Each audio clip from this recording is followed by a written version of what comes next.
I'm saying you asked him a question or something. We hot Mike. He said who? The mics is hot. But go ahead. I'm just saying all right, the mics is hot. What happened was, main man, we posted the Nas thing. The Nas, and I don't think we did Nas Greasy to a certain extent. I don't really feel like we did Nas Greasy on the thing that we posted. But let me find it real quick. Is this it? Nah, this Epstein, R. Kelly, Nas. And so main man said, and we got 192 views on that snippet. But he said, why do we listen to these idiots? Oh, who liked it? Who smiled? Who laughed at what he said? Oh, Juice did. Juice did, yeah. So now the thing is, right? We recording? Yeah. The thing is, I think that was on Instagram or Facebook. It's on Facebook. I think y'all think that I'm going to spaz out when shit like that happens. You wanted to. But like you said, and I got to understand that this is what comes with the territory. So I said, you ain't got to listen, homie. You can express your opinion. If you want to, you can unfollow. Ball's in your court. That's what I said. He said, why do we listen to these idiots? But, it's going to be a whole lot more. We get where we want to go. Ain't no telling what's going to be on that timeline. It's going to make me want to get my angry fingers 1,000 bar joint going. So I just really was cool about it. Rel was cool about it. He didn't respond, though. That's my twist. Yeah, he didn't necessarily want to engage, but, hate is a part of the love, too. You know what I'm saying? People say that about Skip Bayless every day. People say that about Stephen A. People say that about Ryan Hollins, which I'm definitely going to get in my Ryan Hollins back. I might bring back grinding my gears right now. Yeah, I might bring that back because Ryan Hollins, you know what? Wait, so the reality is, you're right, Terrell, about if you think about anybody on TV, it's hard to be on TV and talk, man, or anywhere and talk. Actually, right? When you start to do it, I think you gain a newfound respect for it. But when you think about TV specifically, or any medium where they're looking at you, you got to be animated, you got to be polarizing, you got to have, you know what I mean? So either they're going to love you or they're going to hate you, generally speaking. So Skip Bayless is the perfect example of that. Mm-hmm. People tune in to hate him, people tune in or they might believe the shit that he say too, you know what I'm saying? So I think, like Terrell said, I don't think the dude, it's obvious he didn't want to engage because I guess he would have replied back, but he could have been just saying idiots lightheartedly. He probably wasn't that serious. I don't even remember us. Maybe I gotta listen to it again, but I don't remember us grinding Nas so bad. But maybe we did. I don't know. The only thing with me was the idiot part. Like the idiot part was like, huh? And the first thing I did, being honest, was I looked to see where he was from. Like, oh, he in South Carolina, so I can't really get with him. So listen, we gotta start this now. You ain't never gonna be able to get with them. Like, right. If we don't no, compare ourselves. Hold up, my aunt got a house out South Carolina. To the nigga. So if this does what we all believe it to do, right, it's gonna be 10 of them. Exactly. That's why. Then it's gonna be 15 of them, and you ain't gonna have enough fucking time in your day to be able to go into their profile and look, unless you Kevin Durant. Like, I don't believe you to be burner account KD, so we might well mentally prep for it now. You know what I mean? And I brush my hair, so I can never be KD. You feel me? Let's hold up. Let's do the intro. This is Brothers Talking Shit, episode 53. I am the Flush Man, also known as the Fat Boy, still known as the man who has no problem calling you broadish. Oh yeah, I'm your Huckleberry. If you don't know what I'm your Huckleberry is from, Google it. You gotta get your life together. And I'm Rel, a.k.a. Iceberg Shorty, a.k.a. Little Man in the Right-Hand Corner, a.k.a. the King of Controversial Comments. I said what I said. The man of international mystery. I'm at where I'm at. Don't hit me unless you try and cut the check. And that's it. And it's your guy, Cool Mike here, a.k.a. Dr. Mike, your favorite foot doctor, also known as the People's Podiatrist. They sometimes call me Saturday Night Mike. They call me Crypto Cool. With your cool ass. Yeah. Shout out to our brother in podcasting and our brother in real life, Juice. Last minute, he couldn't make it. We listen. We got real life shit going on. So No, fuck that, yo. So what Juice doing? Juice out there stunting with Stolly out in motherfucking Houston and shit. So he big boying us right now. He like, oh, hold on. Trevella hard grade. I know he's joking. Listen, you act like we don't do this every Sunday. Like, oh, for real? We got a podcast? This is how I took it. You know, like sometimes we out, you know, on a silver lining side of things, we might have to separate and politic individually, right? Yeah, right. It's good we got an international brother. It's good that we got, you know what I'm saying? From an entertainment standpoint, all that, like we a degree removed from a boss level. You know what I'm talking about? That's how I look at it. Just so let them politic, build bridges. Hey, we got them dudes. You know what I mean? Yeah. He better come back with a story to tell and have his brothers talking shit on. Yeah. Point blank, period. Yeah. All right, how y'all feeling today, man? Outstanding. What you say, bro? Outstanding. Yeah. You said outstanding too, cool? I said I can't complain. Feeling good. This came from seeing The Lion King. Okay. Did you? This came from seeing it. My personal view on it is, I mean, it is what it was for us, but it's like our kids get to see it now. I mean, ain't much changing the story, little things here and there, but, you know, it is what it was, except it's, you know, real, you know, it's not animated. But instead of us having to pull out the old, try to find the HD version, because the HD version still looks terrible, our kids get to see lions, you know, really doing it. So it was cool. It was what it was. It was The Lion King.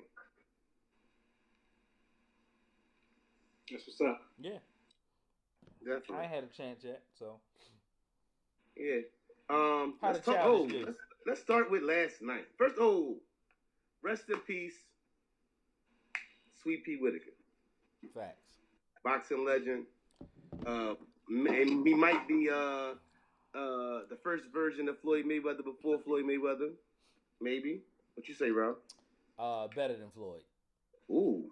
Yeah. He was more offensive. I believe that he was more dangerous by far than Floyd ever was or ever would be. I just think that Floyd is an athlete in the class of LeBron James and Terrell Owens, right?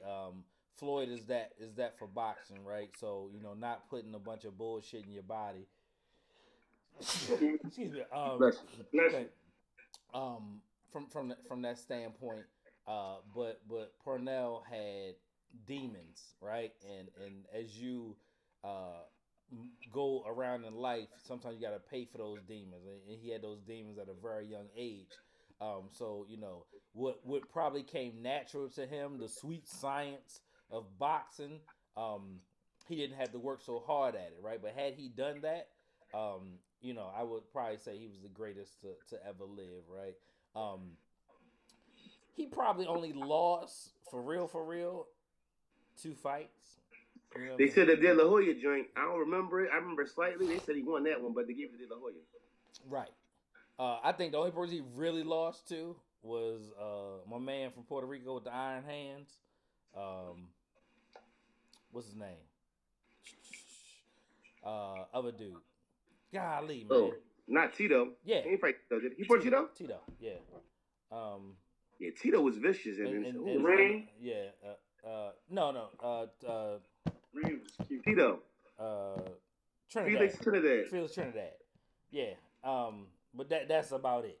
And this other dude. But outside of that, man, I think that he would have had an unblemished record. It's crazy, right? So, you know, being from Maryland, growing up, I guess I would say my more formative years in the Norfolk area, coming around at the time that the internet was booming. You know, my dad is an avid boxing watcher. It's funny, we was talking about the other day. He's the first person I called when I found out. Shout out to Andre Bogus, because that's where I saw it at. I was on Facebook and I scrolled and Andre posted it. You know what I'm saying? I was like, oh, and then I hit him. I was like, come on, man, say it ain't so. He's like, yeah, Ralph, it happened. I'm like, damn. So so I immediately called my father and was like, "Dad, I like Sweet Pea gone." He's like, "Sweet Pea who?" You know what I'm saying? Right. And then I knew You call Uncle Luke, right? Yeah, yeah, All right. yeah. So the that shit was crazy, man. And to know exactly the street that he was crossing where it happened. You know what I'm saying? Yo, I don't know that street like that. Yeah. But, and I said this before, and I don't know what Charlamagne said. Because I hear a little backlash about something Charlamagne said. Mm-hmm. We all know he had demons, right? Yeah. We're aware of that. Why is he crossing the like? It felt weird. Like it felt like something was missing when I heard that story. Right. It'll be 2 months before a toxicology test come out, and we've been and forgot about it, right? It But might knowing only that, show knowing that strip right there, right? Because Yeah. I don't. You're familiar with it. Yeah. Is it somewhere like? Can you see that happen? Like, do that seem weird?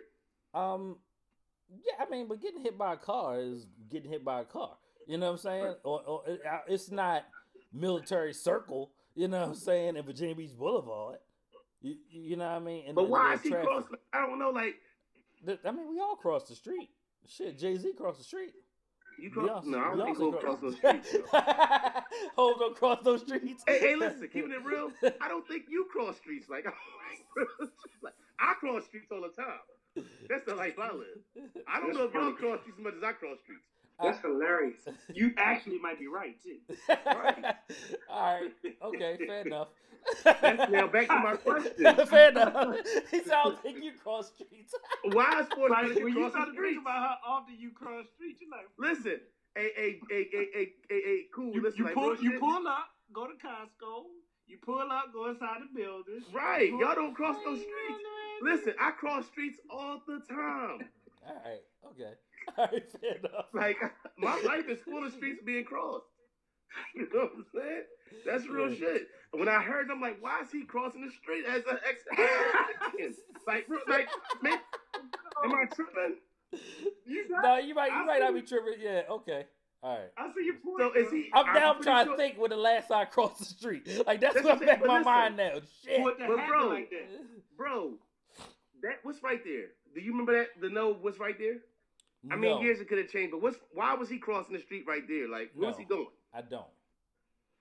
That's what I'm trying to figure out. Like, is it a shopping center or why is Sweet Pea crossing the street? No, I don't think it's a shopping center there. It's Northampton and Baker. I don't know. It just when I see him, like I'm like, why is he? I kept asking myself, like, why is Sweet Pea crossing the street in the middle of the night or late at night? Yeah. You ever seen some? You ever be driving somewhere? I used to have this thing. Like you be driving somewhere, and you see somebody walking, but if you But they look shouldn't up, be walking. yeah, you like Right. where they coming from? Where they walking to? You know what I'm saying? It ain't Right. nothing like that makes sense. So it sounds like one. I mean, I don't know, but it sounds like one of them situations. Like where you going? It Here? didn't feel. But what's her name died the same way? Oh. Notori. What's her name? Not. Was it Notori Reed? Notoria Reed. Crossing the street. The girl from was it 702 or 3LW? The old girl. One of who- them guys? Yeah, the old girl who used to date Corrupt. She died in Georgia. Same way Black. crossing the street. Black. yeah, Black. right. Yeah. Okay. Boom like an 808. Yeah. But guess what? Damn. I can see her crossing the street. I just don't see Sweet Pea crossing the street. I'm just like, I don't know if Sweet Pea money fucked up or if he out there like I'm just curious. And I don't want to, with somebody being gone, I'm not trying to make light of a situation or anything like that. But that's a good point. We could throw it in the group. How often do y'all cross the street? Right, I cross the street I'm always crossing streets.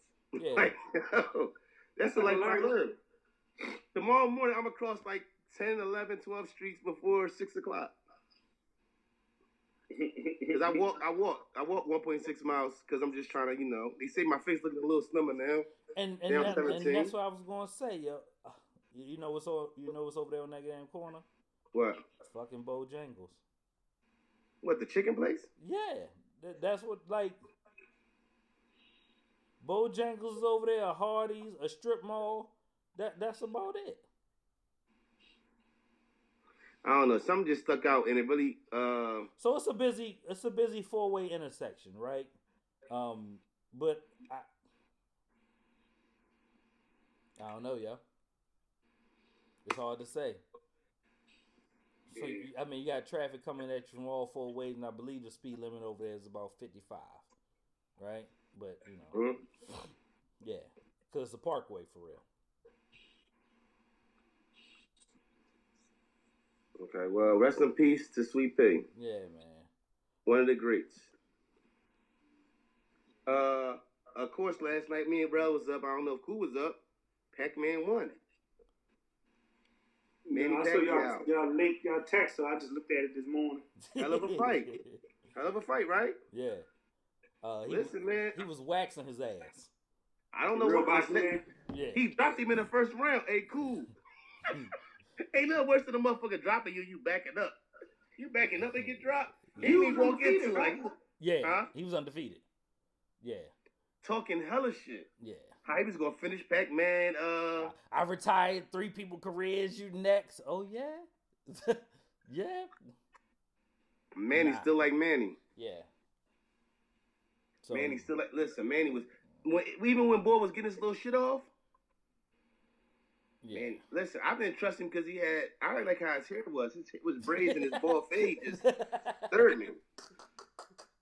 But yo, it was funny, the whole time, right? Because he got dropped in the first, and he started hitting him, and Manny, every time he got hit by something, he would do one of those moves. You're like, oh shit, you know what I'm saying? Like, oh, he mad that he got hit, like, and that made him even more angry. And then he would start, you know what I'm saying, left, right, left in his ass. He would punch him, and he turn around, and he'd be on the other side of him. Shit was crazy. The thing with Manny is like Manny will hit you, and it's like a back slap because he be like this, and he throw it like he don't throw it like when you punch like. He'll throw something, and it's like he hitting you with the back of his fist. And then he'll throw bang and throw another joint. And then when you go right there where he at, he done dip. And he goes hit in there. Fast? Yes, extremely. He said was he still fast. No, so he would beat Floyd right now. I think so. Now, hold on. Didn't they say he was hurt when he fought Floyd? Yes. I thought you was a Floyd guy. Are you a Floyd guy, bro? You're a Floyd guy, right? What? I am a Floyd guy. So, do you think Floyd, when they fought the first time? No. Floyd's the great neutralizer. Yeah. You know what I'm saying? Like, still the best defender. Yeah, like, none of that shit matter if you can't hit me. So, they think because Floyd did it, they can do it. Do what? Beat Pat. Nobody can do what Floyd can do. When it comes to Manny. Period. Yeah. No. The Floyd Mayweather effect. At Manny at 40 years old, going to be 41 in December. Mm-hmm. Listen, that whole the older niggas, we still them niggas. Real shit. The older cats is still running shit. Boy was 30, thinking, oh yeah, I'm gonna finish. You gonna finish what? You ain't built like that, young fella. It's okay. He had some respect at the end. He held Manny hand up. You know what I'm saying? He said he he's had a better to. fighter. You gotta humble yourself after you talk all that shit. Everybody don't humble themselves, bro. Everybody, you know what I'm saying? With a split decision, you could felt like you got robbed. Hold up. What fight was that first referee watch? I don't know. Hey, Cool. I mean, unanimous. It should have been unanimous. Dog, there's no way. He had at least 2-3 rounds on him. And I don't mean 15-13 either. That's nuts. It wasn't close. If I would say at least 3 rounds, at least. Like when they say split decision, y'all be like, oh. Yeah, that's exactly what happened, right? I was like, they about to give money. They about to give money that bullshit. Like, yeah, exactly. Right. Split decision. Listen, I was like, what the hell going on? That's funny. Fuck it. Shout out to Manny. Crazy. Keep doing your shout out to Manny for still having that bouncing and stuff. All right, we got one go, man. Let's got to really lock in on this on the podcast today. We doing the face recognition thing. Oh, sure, we can definitely talk about that. Let's go. Let's start with this face recognition. It was an app that came out. It's an app, right? I don't know. Listen, I believe so. Yeah, like that's what I read. Yeah, I believe it was an app that was actually developed by the Russians. They said it came out later. So right. Like it's not a joke when you say Russian bots. You see what I'm saying? Yeah. It's not. So instantly, I already knew what the beat was, right? As soon as they said Russian, I said, oh. And everybody, because we're so gullible and easy to entertain, everybody started doing it, right? And I knew the information was going to come around. And did you see the user agreement that I put in the group chat? Yeah. So literally, you're basically giving away your likeness because you signed the agreement that you never even read. Trust me, you just said allow. You know what I'm saying? Or accept, because that's what we're used to doing, right? And it's funny because South Park had an episode about that, about like Apple ID, and it was saying that you could get, you know what I'm saying, taken in for this experiment. So they kind of matched it up to the Human Centipede movie. Based on the app thing, like, well, you agreed to this, so you're allowing us, you know what I'm saying, to make you this experiment, right, or whatever. So to give your, you know what I'm saying, your face to some people that have literally been responsible for all of this stuff that's happened over the past 5, 6, 7 years that we know of, right? You know what I'm saying? It's just another way, right? So now you have the faces of almost every American. Right? You know what I'm saying? Or half at least. You know what I'm saying? Well, there's 304 million people in the United States. Yeah, half. That's nuts. In a matter of days, I think. Days. Yo, so quick. Now I didn't do it, but T took a picture of me with the old face on her shit. I got it in the cut, but I ain't posted nowhere though. I mean, they got you. Right. That shit crazy. I don't have it. Do it make you? Let me ask y'all something. Knowing that this is how it happened, does it make you want to read things more now that before you just accept it and give them the I don't need to read them to know that they trying to steal my shit. No. What's the doesn't point? make you want to read it. It make me want to sign up for less. It make me want to go off the grid more. It makes me want to use stuff a little less intentionally. So I use it because I use it, right? And I don't mind because I ain't doing nothing illegal. But I also want to be able to not use it and not, you know what I mean, have them not in my life and have Alexa. So like Alexa is a perfect example. I'm not gonna get another one, and I'm gonna stop using her at some point. Yeah, I just don't know. You know, certain technology I feel comfortable with knowing that they spying on me, and certain technology I don't feel comfortable knowing that they spying on me. That's basically where we are. Yeah, for sure. Cause I use my Face ID on my phone. You know what I'm saying? I'm an iPhone user, right? So it's right there for me. I don't know no passwords. I know what my face look like. Boom, I'm in, right? So, you know what I'm saying, bank accounts and you know, a bevy of other budget stuff. All of those things, right? But, you know, it's literally been almost a year that I haven't posted anything to Facebook outside of my business and this podcast in a year, right? Not any, you know, rest in peace. You know, I lost my cousin last year. I lost my best friend last year. Lost my grandfather last year. You know what I'm saying? My brother lost his mother. Like, you know, so many things happened later. I didn't say nothing, right? Right. And for me, it was taking a step back, right? No birthday celebrations, no nothing, right? And I've been in some heated arguments in my house for not doing it, right? So it's, yo, you don't do this, I don't post at all, right? If it wasn't for the fact that I make a solid dollar off of social media, I wouldn't do it. I wouldn't have it at all. I'm not on Snapchat. I don't post to Instagram. I only, you know what I'm saying, really communicate with my cousin on Twitter. The reason I even got on Twitter was because Nike, right? But now I got the Nike app. I don't necessarily need Twitter. You know what I'm saying? So for me, I don't like everybody knowing where the fuck I'm at. You know what I'm saying? Or what I'm doing. All that. Go ahead, cool. It's too easy, even when you conscious, because we're conscious of when we post, and I be like, yo, social media bullshit, but I use it, you know, for obvious reasons. I've gotten referrals up from social media, just in podiatry stuff, and I plan on using it. If you look at what they did to Instagram, we talk about this privately from a group standpoint because that's the way. So we're going to have to do e-commerce through Instagram and Facebook and these platforms. So it becomes almost silly for being signed up and not using it to buy, to monetize. Sell something. Yeah, you know what I mean? Yeah, for sure. I mean, and I'm talking to like-minded people, so I don't want to discount the gazillion people that just use it purely to consume, right? As consumers or buyers of the shit that we trying to sell nowadays. So it's necessary because I forget, Malika told me the stats, but so and so and so and so is on YouTube. And basically, you know, where we at is our eyes is in our pocket. You know what I mean? It's like, a new commercial. It's getting worse, not it's not getting better. So we gotta get down and lay down, so to speak, right? But like I be trying to trick IG and these places out too. It'd be like I post this pic and the shit, it'd be different temperatures outside. Like, you know what I'm saying? Like ain't nobody got time to be, you know, so that the people that know me, basically y'all and my family and my wife, could know certain situations, but you throw people off sometimes. And so like, and not on purpose, but not by accident at the same token. I'm not gonna post that we in Jamaica when we in Jamaica, cause then you know we're not home. Like little regular food shit, you know what I'm saying? Like, you know. Yo, the crazy thing is I got rid of my personal one, and now the Facebook page that I control or that I'm on every day is just for the podcast.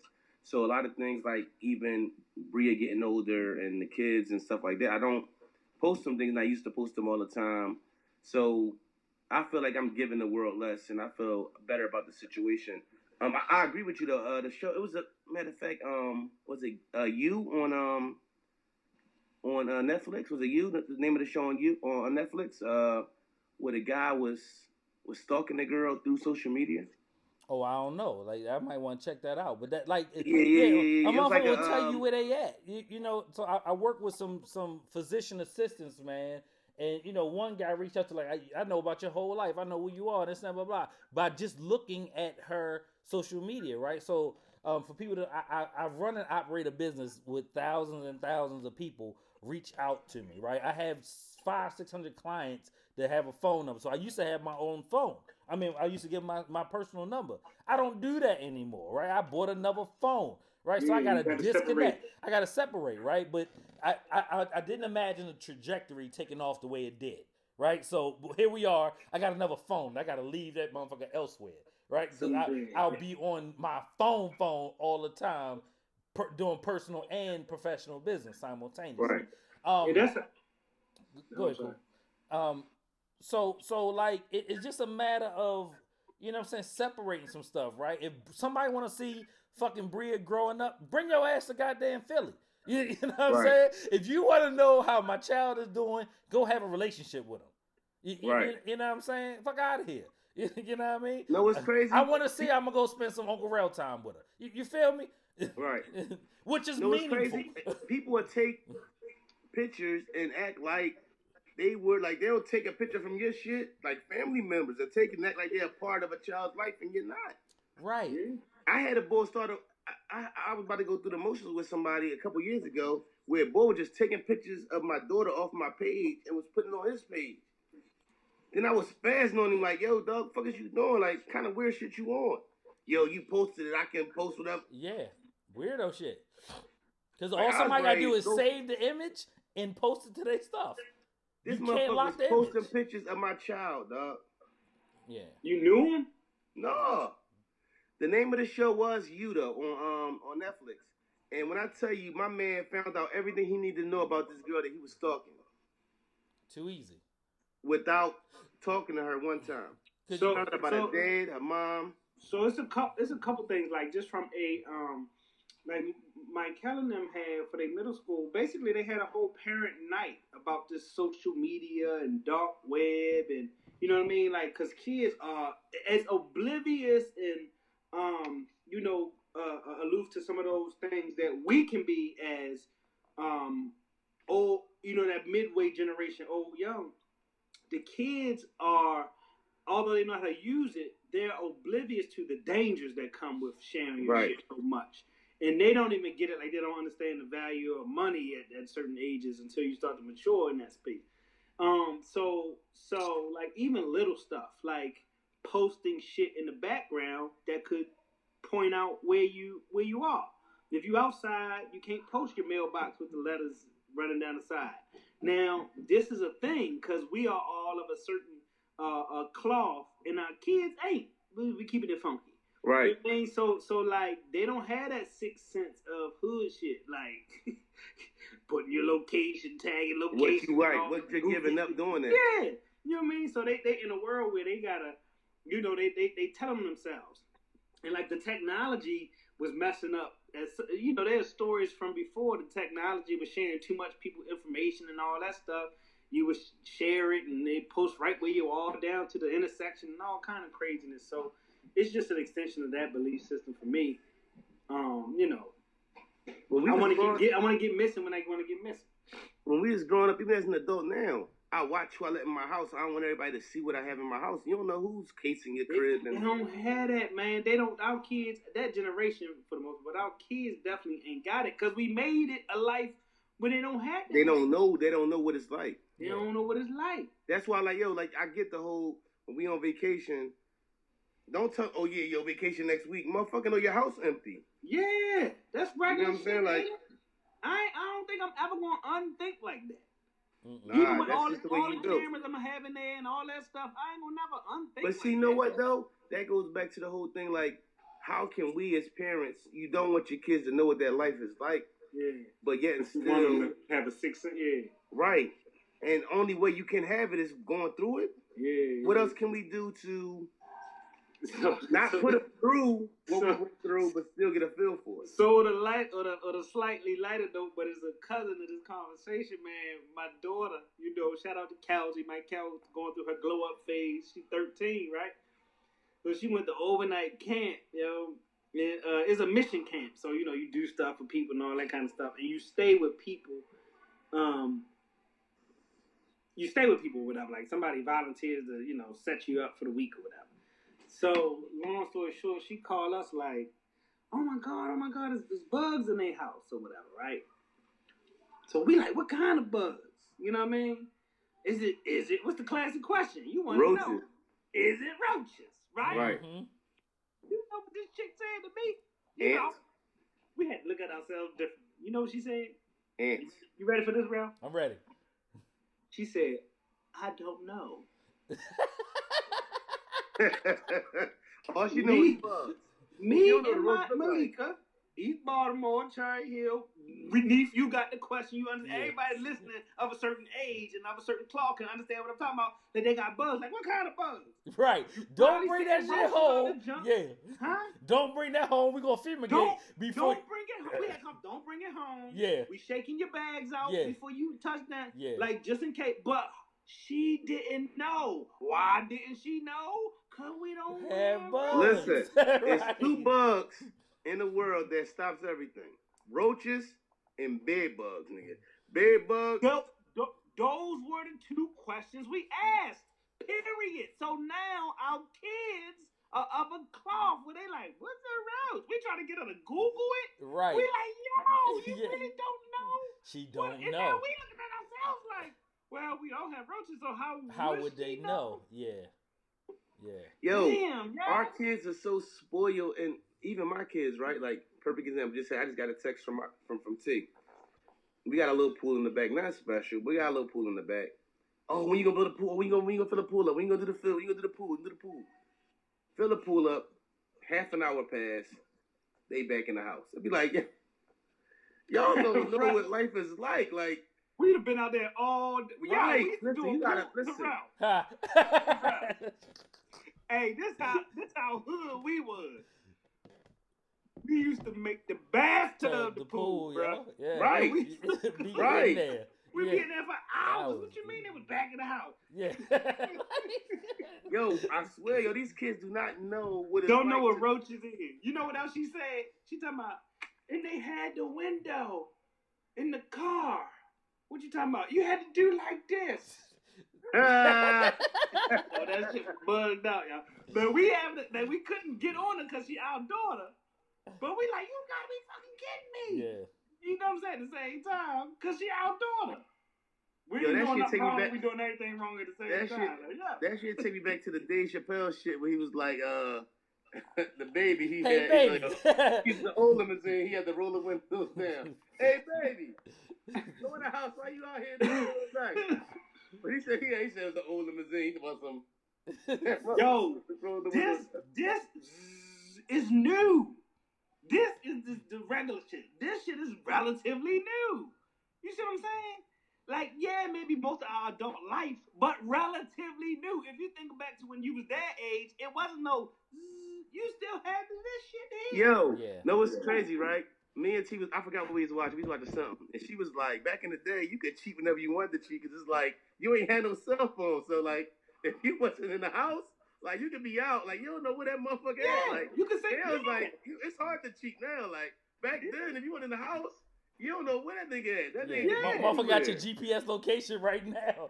Like, right, yo, you cannot find that nigga at all. Even with your kids, like we talking about something where as though like staying out and like saying you somewhere and then going somewhere else on that type of time. They can't even do that. You can't. You couldn't. And then you know our kids. Our kids can't say, "Oh, I ain't have my phone." Right. They not slick enough. They don't know what like that kid ain't legit in this world.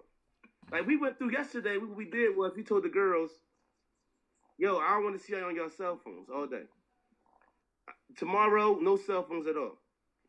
Mm-hmm. Because and then the day like today, we went to go see Lion King. It's like what we do is we go see a movie. Like me and T go see a movie. We actually talk about the movie. The kids got in the car, right to their cell phones. No conversation, no nothing. Just cell phones. They be like, yo, y'all don't even communicate. Like y'all just devices all day. That shit is crazy. Yeah. I think you got to be intentional about certain stuff. Like I'm so Gary V. I'm kind of not on the fence, but I see both sides of it. Like basically he was like, you never you can't put the worms back in the can on this one. Right. You know what I mean?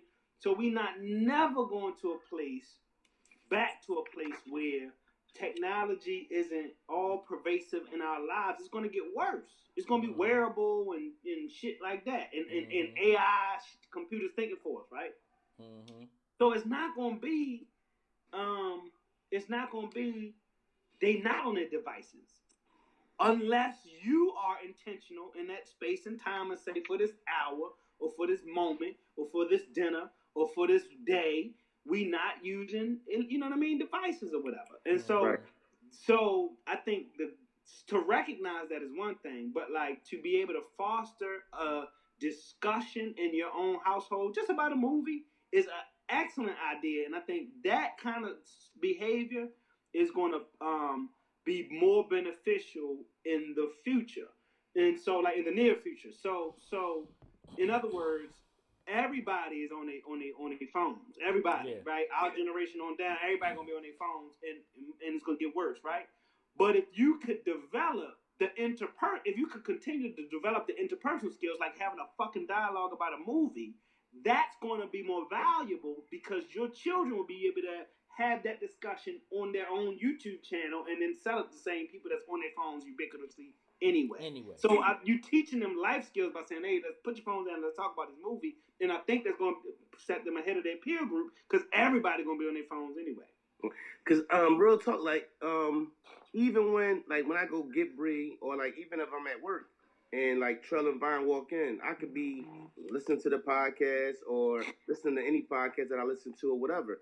I'm making a point to stop doing that and to communicate and conversate with my folks. You get what I'm saying? Like, I'm a strong believer in that. So I think we're a little different. For me personally, am I on my phone? I think maybe a lot, possibly, but I still have the sense to, if I'm walking with Trell, I'm not listening to a podcast or I'm on my phone.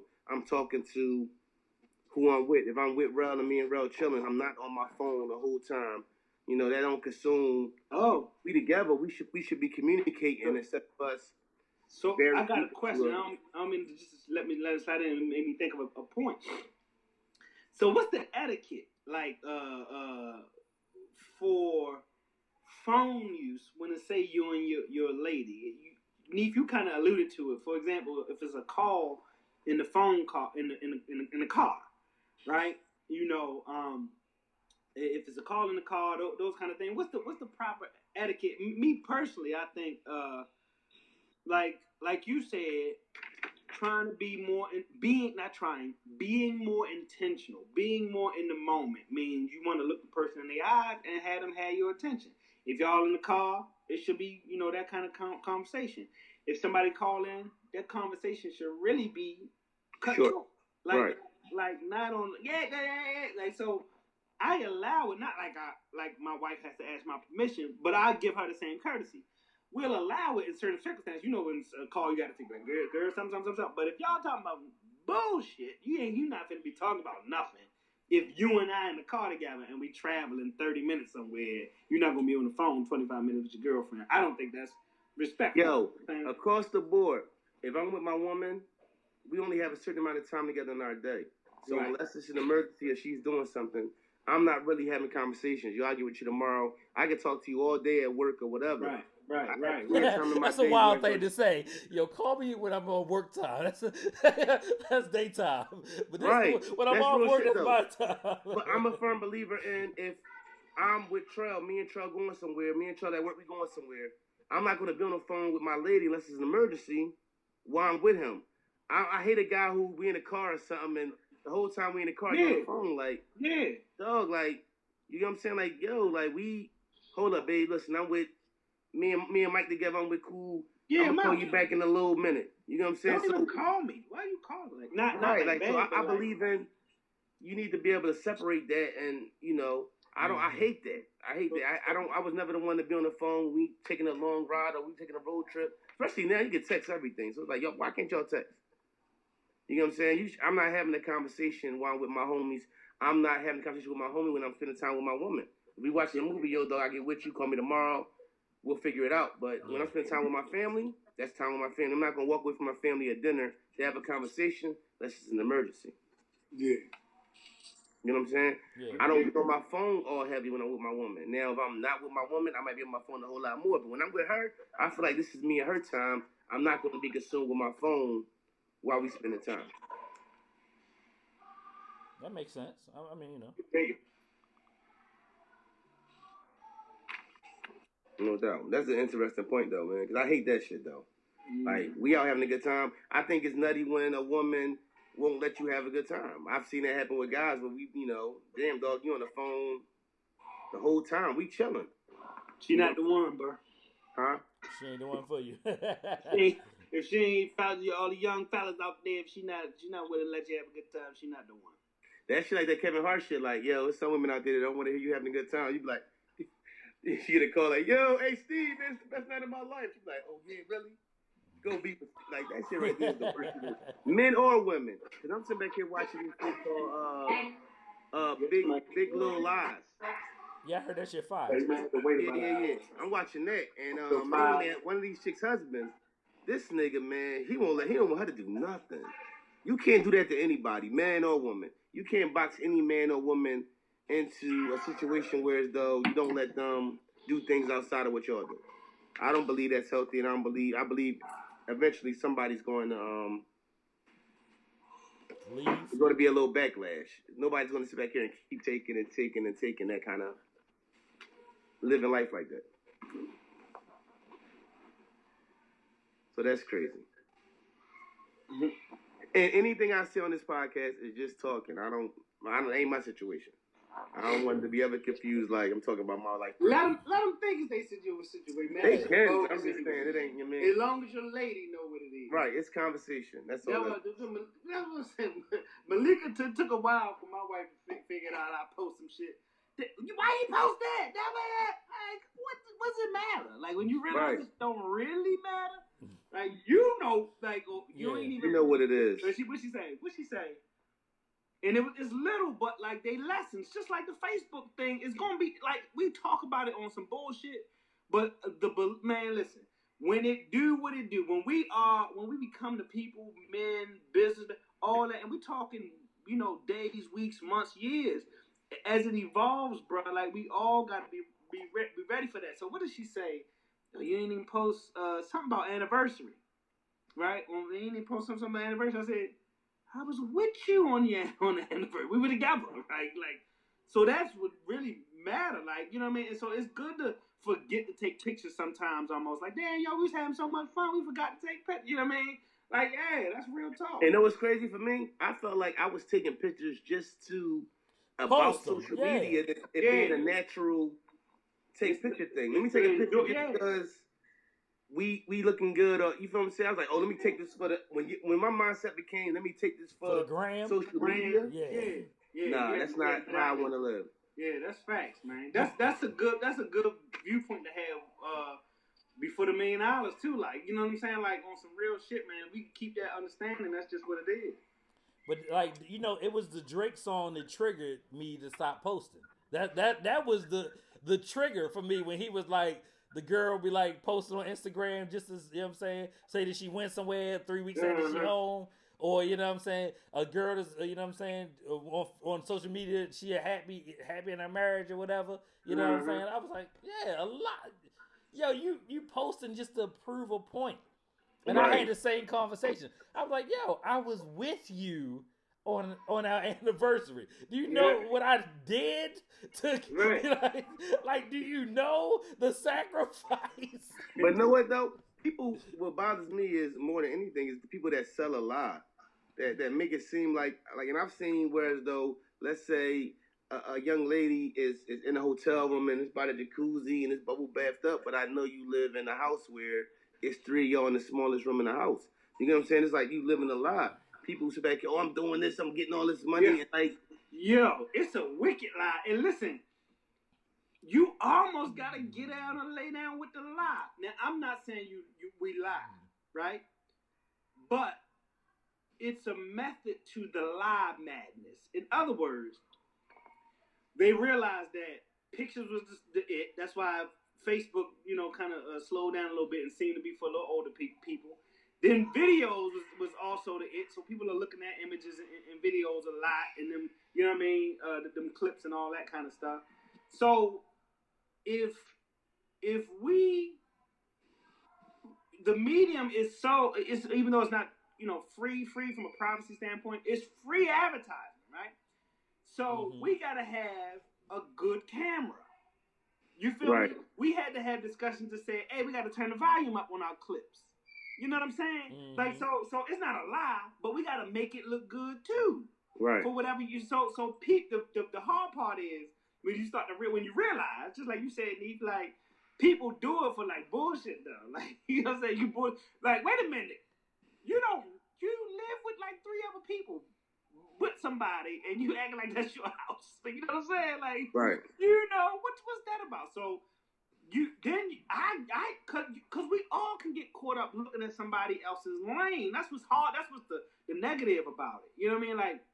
Like you said, posting a picture because we look good, and I'm gonna show them that we look good. But who the fuck is them? Like, it ain't right. Who are they to impress? Yeah. When you mature in that understanding, like they ain't really know about impress. Now I do like to share too, so I do like to share and big up that. There are ways that we can use it constructively. You know what I'm saying? To big up other people or to share other people's businesses and events and charity things. Like, that shit matters. So, I feel you, though. But, like, the main thing is, who are they to impress? It's a bunch of strangers. It don't matter. So, we got to be... See, I think the beauty of us, though, as a generation, is that we ain't had this shit. You had to be popping before this shit. Yo. You had to know how to talk to somebody before this.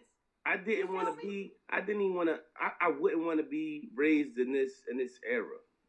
I wouldn't want to be. It's like Fab say, your caption be deep, but you shallow as a puddle. You feel what I'm saying? Motherfuckers will see something that sound good, and you ever read something from a motherfucker you know they life, be like, yo, what the fuck is you reposting this for? This ain't even who you are. You get what I'm saying? Like, that's how it is, man. Like the fakeness of it, or the trying to show somebody that you are something.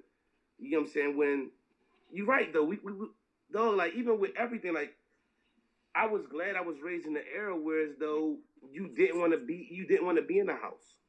I don't care if you had the PlayStation 1.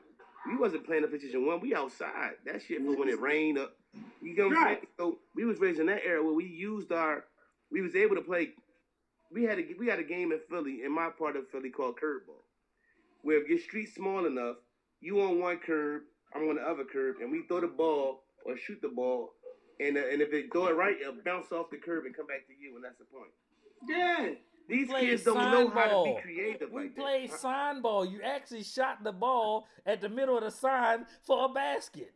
We played wall ball. You hit it on the wall and grab it on one bounce, and you try to spin the tennis ball. You know what I mean? That's some real shit. And listen, I had my kids playing wall ball upstairs. That's real shit, me. Right. They don't know that creative.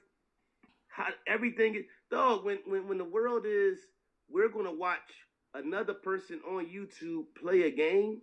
Yeah. Not I got the game. Let me play it and beat it. They be having Let me watch game somebody too. else beat a game. They had a game and still watch somebody else beat the game.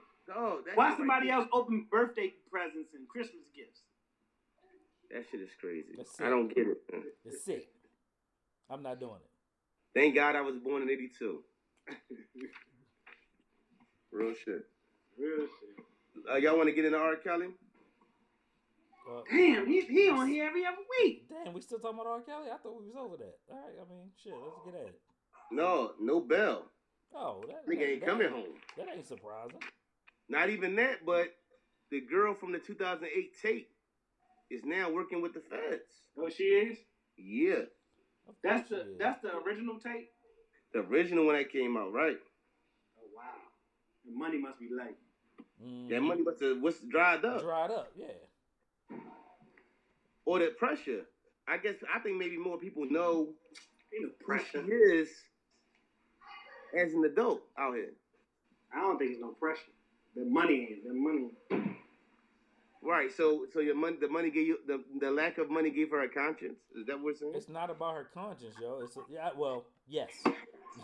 Yeah, for sure. If you say listen, they said he gave her $2 million. So when he gave her $2 million, for real?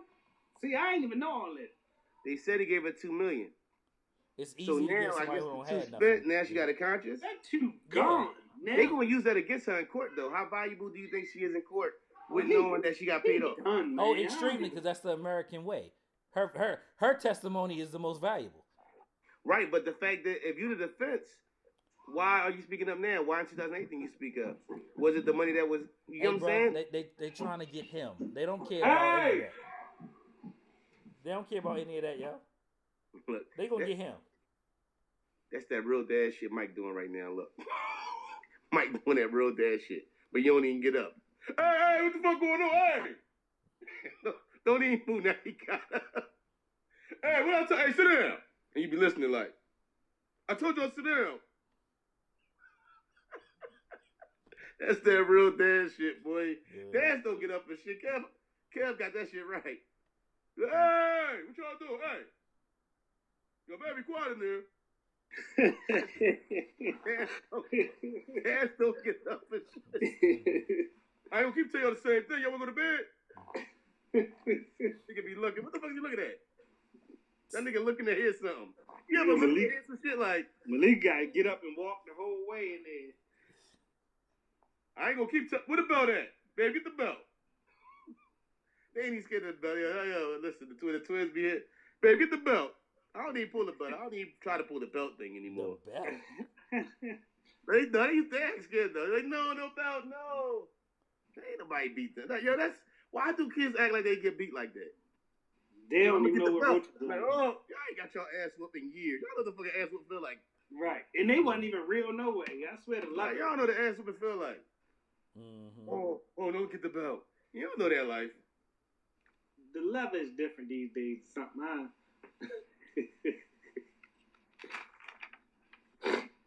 Shit is crazy. When they see 16 Emmy Awards, man. That's huge. Right. That's huge. I think they got my man, the main man who played Corey. He up for a drink by himself. Yep. He killed that role. He bodied that shit. Listen, man. Ain't no denying that. He played. Listen, man. Listen. If you can't appreciate that role, I don't know what you was watching. Yeah. My man was really tripping out. Shout out to Sister Ava for bringing new light to that story. And all I see is just more opportunities and more stories being told now. And if we can have that effect, whereas though this story being told in 2018 or 2019, where people are still suffering the consequences, the lady who, people are suffering for their situations. I don't feel like she got the rightful discipline because you've 30 years of money being made. You stopping her movement now, don't stop the 30 years of money she made and book sales she had before that. You get what I'm saying? So I still feel like, did they stop something a little bit? I don't feel like she really suffered because for 30 years, you've been making a lot of bread. Well, she wouldn't suffer, um, because the system did what it does. Mm-hmm. Right? They are just yet another face of the injustices that happen to a lot of people. Mm-hmm. Right. And so there is no blueprint for her as the prosecutor or overzealous or the DA or the police for them to suffer. There's no blueprint for them to suffer. Mm-hmm. So yeah, she could use her now shit to your point, Neef, but the wealth is calcified, baby, over the last 3 decades. Right. Mm-hmm. She benefited from the stock market, you know, in bubbles and all that stuff throughout that same time, I'm certain. You know, and so you're right, man. It probably ain't no penalty that would match her punishment. Game, right? We can perceive this to be a public humiliation, and they should at least get that. But like you know, it ain't of equal value. I think, man. What's also funny is literally about every day, there's certain accounts I follow on IG and all that. We could see new, up to date these videos of people calling the police on black people for no fucking reason at all. Like, so it's like all of that is kind of it's the same to me. And I still look at the stuff. I think it's important to put these people out there, but it baffles me that they're willing with these cameras to still do what they do. Not so much the police that kill people, because I understand that part, but I'm talking about regular citizens calling the police on regular black people. That shit be wilding me out when you know you might lose your job or do something crazy that you just, you know, I can't never understand it. Yeah, who was I Can't Breathe? That was Mike Brown? No, that was Gardner. Eric Gardner. Eric Gardner. The shit that fucked me up with the Eric Gardner shit is the bull who recorded what happened to Eric Gardner. They sent him to jail too. Some with a gun charge. Like he the only one went to jail. Yeah. The guy who recorded it. Yeah. He was getting threats from police and all that. Hey, wicked, man. It's wicked, man. Wicked. That shit. Like, and to me, what you're saying is, you're sending a message to anybody, or you want to record some shit where we did some fucked up shit. This is what can happen to you for recording us doing some fucked up shit. Killed him. I mean, you know. Right, and this man, the only one who went to jail is the man who recorded it. Mm-hmm. It's crazy. Yeah. He even blamed him for his own death, pretty much. Yeah, so he's gonna die anyway. He was overweight. Yeah, he's gonna die anyway. Get the fuck out of here. Wicked. Yo, man, listen, man. World, you know, sometimes I gotta take a little moment and drop some real shit on y'all, right? If you go to Burger King and you buy yourself a Burger King taco, you were eating leftover Whopper meat. For real? What you think? Hey, cool, why the fuck you think they got chopped up? No, let's make a taco. Why do Burger King got a taco? That was smart. And somebody said it tastes good. And it's only $1. Whopper meat. That's that flame broiled 2 days old Whopper meat. That Whopper meat probably tastes good on the second day, cool. How many things do y'all eat that, hold on, that's a good question. What do you eat that tastes better on the second day than the first day? Anything. Lasagna. Ground beef, anything with pizza sauce. It's something scientific behind that too, cooks, chefs. Right. Yeah. Lasagna, my baked beans taste better on the second day, to the point where as though I cooked them a day early just so I can give out that second day effect. Yeah. Let them sit that day. Yeah. Right. Yeah, well, marinating is really a thing, and flavor infusions is really a thing, and you know that acidity in the spaghetti sauce or the tomato sauce anyway breaks stuff down, right? You know what I like to do? When I like, perfect example, I'll go buy salmon because you know me and T on this keto type situation, so I'll buy salmon, but it's enough for 2 servings, but I buy both of them at the same time, and I'll season one, and I'm cooking one at night, and then I'll season the other one and I'll freeze it. Mm-hmm. And if I cook it that night, I know that one that I just froze that's already seasoned gonna be crazy when I break that bitch up. Yeah. Mm-hmm. So that's a whole nother little tip out here. We giving out them cook tips. Listen, I'm a firm believer. Like, cool, if I'm having a barbecue, I don't season on my food. If I'm having a barbecue Saturday, I'm seasoning food on Thursday, maybe Friday, because I want that shit to sit. Ain't nothing like seasoning something and freezing it, and then I think that's like that's the ultimate. I think as far as on some marinade shit, if you season it and freeze it and then defrost it when you ready to use it, that shit a whole nother monster in the cook game, bro. You big in the cook game. How you feel about that? Oh yeah, like so when I get my ribs from the store, I go ahead and bust them down, pull the membrane off, season them up, put them in the freezer bag, vacuum seal it, and then freeze it. And then people don't understand how important that skin on the top of your ribs. When you feel like them ribs is tough because you ain't peel that skin off for the top of that motherfucker. Yeah, I don't. You know, if you don't pull that membrane off, then I ain't eating your ribs. We ain't got nothing much to talk about. Wow, what happens when if you cook it like that with the membrane? It's tough. It's still tough, right? Yeah. So you know, yeah, you don't want to do that. No. Except y'all gamer. I be trying to tell people like, listen, and I said this shit before. I'm dead serious. Your grandma can't tie my apron. Talk real shit, Neve. Ain't too many grandmas out there, especially these new grandmoms. Like if your grandma ain't 40 years older than you, she can't tie my apron. Real shit. Oh, that's if your grandma like 35 years older than you, she can't. She was still living that life. She was in the club still. My girl, the little rapping girl, her name Lele. She like 12 or 11. She be killing on the gram, right? They say she the youngest sign artist ever. She did a freestyle I posted, but she said something like, "Y'all ain't gardening, but y'all sitting in the garden watching rebounds." She talking about like, she was like, all I see is butt cheeks and bad bees. She don't cuss, right? So she talking about chicks that ain't got nothing to bring to the table but they looks and don't garden or cook. It's like a little 12-year-old bar. So them new age grandmothers ain't doing nothing with you. Matter of fact, it was an article I pulled up, shared with Malika 2 days ago, talked about men of our age that we like to cook now, and not necessarily we like to cook more than we like to fix shit around the house. They say. Listen, I'm not no Mr. Fix It. I'm getting better with that now, but I was never Mr. Fix It. But you want dinner made? I can do that. Yeah, man. Plain blank period. It was funny. I was with my folks this weekend, and shout out to my brother Taz, man. He, you know what I'm saying, he's an amazing what's the word I'm looking for? Mechanic. He does all that stuff, man. And I said, every time you start talking, all I hear is marinara sauce. You know what I'm saying? Spaghetti. You know what I'm saying? Pasta. Like, that's my lane, right? So, you know, I don't care. Like, you know what I mean? Listen, I used to be the king and let me call somebody to put this shit together. Oh, I'm saying, I tell people I keep the economy going. I'm going to call somebody quick. In the last year, I done put together a bunk bed, entertainment center. I done did throughout the years, but I'm more of a, you know, you ain't got to come home and cook fucking with a nigga like me. Yeah. I get home early enough. My woman don't got to come home and cook mostly on a Monday through Friday. I had the meal prep for the week before this podcast, baby.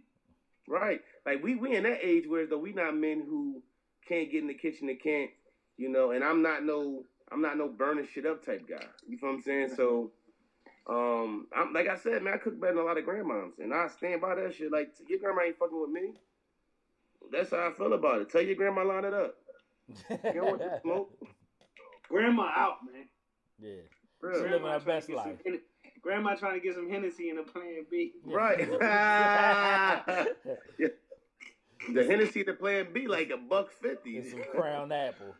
Did y'all see that joke? It's some viral joke. Did y'all see that? It's like 5 chicks. They in the Walgreens, yo. And no, do they dancing? Yo, it's horrible. I seen that shit. Yeah, they bugging out, yo. Did y'all need some Henny in the Plan B? You got the Henny in the yeah, I seen that shit. That was in Walgreens. She got the Terrell. They in the Walgreens line, bro. For real? Then they going. It's like they start twerking and white girl out there. She got the Plan B on her tongue like this, busting it like that. Yeah. Wilding. I said, yo, we wild. We Nipsey, man. Right, yeah, like, golly, yo. Nipsey just left it. You know what? They probably got grandkids. Yeah. That's a fact. Speaking of Nipsey, it just came out at the time of his death, he was being investigated by the LAPD. And even now, I'm hearing this, I don't know how sure it is, that they talking about seizing some things and the money that was made. Y'all heard that too? No. Nah. Tell me the season part. I'm gonna have to look it up, but I seen something, and I seen something about them seizing certain money. Then I seen that they wasn't gonna seize things too, so I don't know how clear it is. Yeah, cause they just bullshit. Listen, man, that whole Murder Inc. thing. I don't know if y'all seen Irv Gotti on making the rounds this past couple of weeks or whatever. He been on Vlad. He been on a couple of other platforms, and I'm a fan of what Irv Gotti did and brought from a music standpoint, but I'm not necessarily a personal fan of Irv Gotti, demeanor wise, right? Right. But one thing that comes out about it is the fact that we were all there, whether you liked them or not, for Murder Inc.'s run. Mm-hmm. And the fact that the FBI came up in the Def Jam building, and basically they say Irv was due what, $100 million check or some $60 million check, some big payday. And that the Fed, the days before it was scheduled to be issued, the Fed threatened Universal or whoever, Universal. Yep. And told them to hold that money. So they said, if you give them $1, $1, we're going to charge you as a co-defendant. Because they was trying to link Murder Inc., saying it started as part of the Supreme jump. Right. And so basically what Irv was like, yo, that was just my friend. He ain't give me no seed money and all that. And even if that was the case, like, I got a catalog. I did musical shit. That Murder Inc., Ja Rule, DMX, and Jay-Z cover when they were supposed to be like a super group and be a label. So basically, Irv, like, I got success in the music business. They paying me for my success in the music business. It ain't got nothing to do with, even if my drug dealer homeboy gave me some money. Hence, he beat it.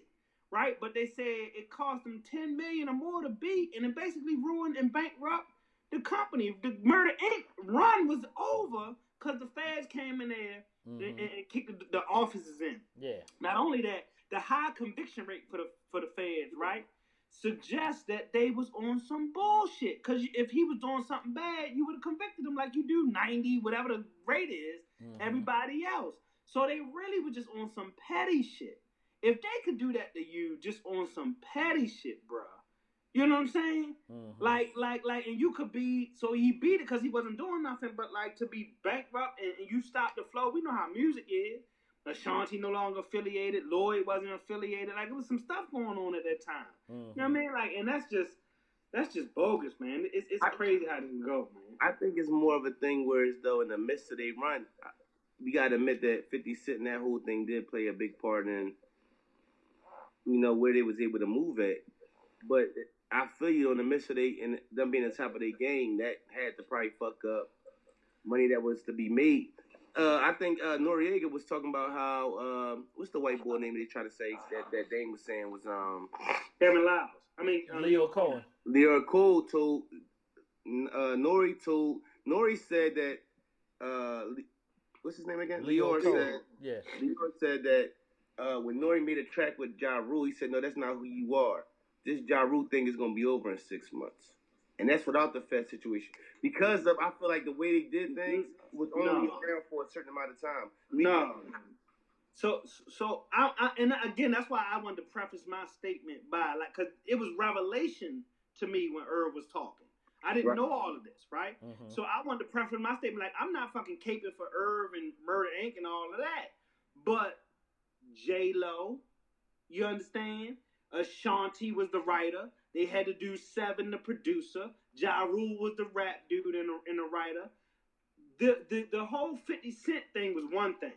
But to not be able to recoup $60 million that you earned because of the threat of the feds, I'm talking about the pettiness part. I ain't talking about the music. I'm saying we're gonna make you spend $10 million, $20 million on a bullshit case that you're gonna win. But it wasn't just the music. I'm saying in the iron strike while the iron is hot mode of music, if you lay off a summer, your run might be over with. Right. So they didn't. It wasn't just like when you stop the money, you stop the ability to get your ass in that studio and create the genius that get you out of the hole. Right. They didn't want Universal giving Irv the money to fight the case because they was just trying to be petty. The whole hip hop police is well documented and all that stuff, right? So if he'd have had that, like, so I just say that to say, I don't think like the whole 50 those songs with J-Lo could outlast 50 Cent beef. I'm real can outlast 50 Cent beef. It ain't got nothing to do with 50. Now, clap back and all. Ja Rule's specific career was fucked up. But Ashanti would have thrived. Lloyd would have thrived. Right? He had Nas on stage, and Nas pumped fake because of shit. He was going to sign to Murder Inc. We almost forgot. Right? So just from a visible standpoint, I think they could have at least been Top Dog. They could have been Cash Money. They could have been, you understand? They went from, we got a few summers, and J-Lo was the biggest pop star of the world at that time. Let's not forget. Riding and shit with Diddy and all that stuff, to nothing in the stable, to nobody on the roster.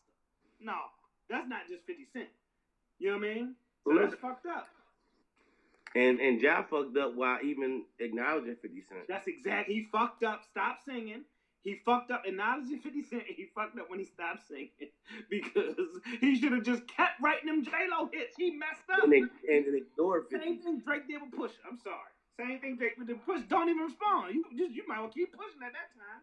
Well, Drake just respond like Drake should pick and choose. I've never seen nobody in a year, and I ain't even want to go to Drake, but just going from that Pusha and where he was at that point and to where he is now. This what can he survive? Yeah, he in front of Drake. He calcified in this shit. Like him or not. And honestly, I'm a fan more than I was a year ago. Yeah, exactly. 100% more. I don't think Pusha T could end him. So like I never thought that it would be his demise. Right. I'm just saying a battle you can't. Nobody thought he was gonna end him. I'm saying a battle you can't win. 50 Cent was a battle you couldn't win, Ja Rule. Right. Because you making fucking number. Let's remember. He was making #1 hits for our people. The Murder Inc. had they shit tight. Vertical integration. They had everything. Studio, writer, producer, the hook. You had it. You had it.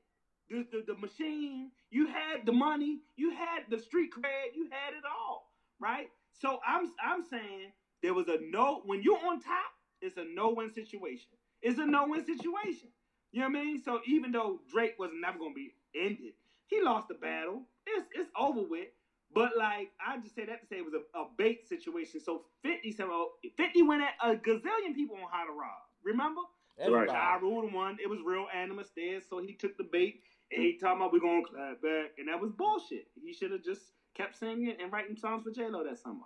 But, dog, if you look at the beat on clap back was bananas, though. If you threw him off his square, though. Listen, I'm a bigger fan of Drake. Like, last year, that shit don't even... When you think about Drake, do you think of that again? Like, when is the last time you really reflected on that situation? It'll come up in historically, but not. It ain't gonna be on the forefront. Like, we talking about the Pusha shit and the Sun shit and the Adidas shit and the Ghostwriter shit. This nigga has survived more than any other artist has survived, and he's more my guy now than he ever was. I don't know about any other artists. That's hyperbole. Yeah. I mean, so the whole Meek thing, I never believed it, right? You know what I'm saying? The Ghostwriter stuff, all that stuff went over my head, right? Because I was talking to cats who wasn't fans, right? So if you look at somebody's whole body of work and then to say that your whole career was ghostwritten, like that is, you know, and he addressed that in his song. I'm honored that you think this is staged, right? You know what I mean? Yeah. Like that was wow. I'm honored that you think this was staged. You know what I'm saying? Career. So you think none of it was true? What do you mean none of it was true as far as ghostwriting? What's the man name? Quentin Miller. Quentin Miller. Right. Quentin didn't write that for him. It don't matter. No. I believe Quentin may have written something for him, but I believe he did it to help Quentin. That's what that boils down to me, right? So you find somebody dope, you know what I mean? Like people get paid to be ghostwriters, and it's only hip hop that it's a problem. Pocket. I don't believe he did it to help Quentin like he's somebody. I believe Quentin had hot fire. If you ever heard Quentin spit, it's actually halfway decent. The problem is diction, control, tone, look, flavor, style. Yeah. Swag. It ain't just the fucking lyrics. If it was just the fucking lyrics, Gilly the Kid would be on top. If it was just the fucking lyrics, King Los out of Baltimore would be on top. Right? But you gotta write that shit and give it to Diddy. You gotta write that shit and give it to Will Smith. You understand what I'm saying? Skills, man. Skills out of VA would be on top. Who wrote Summertime? Right. You know Rakim. Somebody wrote Summertime. Rakim. So I'm saying I'm taking a position that it's a demerit, but only in that space. When y'all look at some of the old relationships y'all had with some old chicks, and you think about the shit you was going through, but when you realize it was only one summer, you're like, man, that bullshit time of my life was only 6 months long. You feel me? So, Right. so yeah. When it comes up in hip hop purists and blah blah blah blah blah, and I'm on that side of the fence where I say, all right, it's a little demerit, but his body of work, what he's able to do, what he brings to hip hop, what he means in his consistency, he knows how to do the formula, the business on, but all that other shit, the diction, the tone, he just sounds better delivering a Quentin Miller bar than Quentin Miller does. Right. And that's and who it don't fucking matter. It don't That's matter like because music has writers all throughout it. A motherfucker write a song all day can be a good writer, but when it comes to performing, they can't. Quentin Miller. Bullshit. I'm not going to grade hip hop hard because it's writers in hip hop. Fuck that. And it's like Kevin Hart. If we in a room cracking jokes and one of us go on stage and do the open mic night, nobody gonna say, man, we always saying that joke, or, you know what I mean, or you less of a whatever because you can. That's interesting that you brought up the Kevin Hart thing because I didn't want to bring it up, but I was listening to Joe and them podcasts, and they were talking about how what's my man named the old head bull who was on Dave Chappelle shit. Paul Mooney, right? Now, quote, they said Paul Mooney wrote jokes for everybody. Richard Pryor. Yeah. But right now they're trying to say, no, okay. They're saying, they're saying a part of Kevin Hart not being funny or he shouldn't get acknowledgement is the fact that somebody writes jokes for him, right? Okay. That's been said. Yeah. So how is it okay that it's obvious to everybody in the world that Paul Mooney has written jokes for Richard Pryor? That's not. I think that's why it is okay. I think people is so bullshit. This is like a fake outrage. It's absolutely okay. Paul Mooney was in the audience for those Richard Pryor shows and all that shit. Is it a strike against Kevin because he got writers? I'm saying it's not a strike. He's always had writers. This is not this is not news. No, I'm saying it's not a strike, Neef. I'm saying people that say that is bullshit. Ari Spears, Mike Epps. I'm saying they can be wrong. Let me tell you something. Mike Epps is the perfect example. Now, I like Mike Epps. I think he's funnier than Kevin Hart. Let me say that. Mike Epps got on Kevin Hart ass for this Instagram shit. You scroll down his timeline. You had to step your fucking camera up too, because we looking at pictures and video. So Mike Epps, you had to go get a social media manager and get on the Kevin Hart. Let me shine my shit up. Let me sync across platforms. The shit we trying to do, right? Because it matters. So some of the shit, outside of the not being funny part, but some of the shit, you got to become a rock star in this shit. You know you got to put a nice image up there in an HD camera. Mike Epps. You can look at Kevin Hart for that lane. Kevin Hart is the one that opened up that interface with your fans via social media for everybody in that comedic lane. If you ask me, especially those famous ones, I'm going to do a Nike run here. I'm popping up to your city there. Tag me in this. You know what I'm saying? So, like, you got to get down and lay down. So, I think you can claim. This is the same argument with Drake. It's the exact same argument for me. Yeah. You can, Drake, I don't mind you claiming best. People that are discussing best might have to take a demerit down because there was this instant where somebody claimed that they, these songs got out. That does not take you off the Rushmore. For me, that doesn't take you out of the running totally, but it might make, if you side by side or Summer to Summer with Jay-Z, I might have to go with the nigga that didn't have a ghostwriter, for example. Right. But I don't think it takes you all the way down. So Kevin Hart is a great example, right? I think Dave Chappelle is a great example. You know what I'm saying? Like, so you in a room and all that kind of stuff, but like some of them funniest episodes had Charlie Murphy telling the stories. You feel me? Yeah, man, I don't think it's clear cut as people making out, and I think Mike Epps and Ari Spears, you can say what you want. Like, if that's your negative, if that's your detracting part about Kevin Hart, that's probably in that column squarely, but I don't think that makes him less of a rock star because that is the case. I think the difference, what I can say about Kev Hart and Drake as far as, let's say, if Kev Hart in a room with comedians and Drake is in a room with rappers, and rappers start rapping, I feel like Drake is not going to not be able to perform in that room. Where it's competition and everybody was a cipher and cats is spitting, or if it's a comedian drink and they throwing shots at each other, I feel like Kev, no matter how you feel about him, can go at.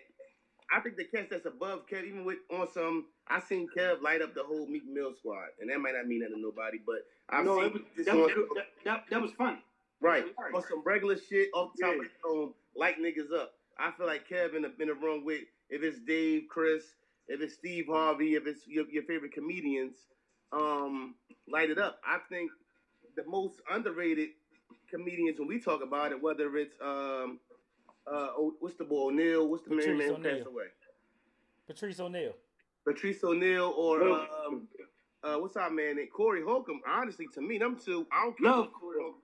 I don't care if Eddie in the room, Chris Rock in the room, Richard Pryor in the room, Kevin in the room. I feel like them two will light everybody the fuck up in the room. And they're not considered top 5. Probably Bernie Mac, when he was alive too, was probably Mac could get you.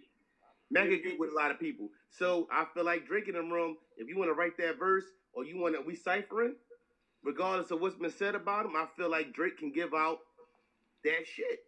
Drake can definitely hang with anybody that's ever been in hip hop. Right. And I feel like when it comes to Kev can do that. Like I said, the strongest ones to me is the Patrice O'Neals and the Corey Holcombs. I feel like, honestly, if I was to put my money on somebody in a room and it was to listen, no holds barred, we in the room, we closing the doors, let's get jokes off.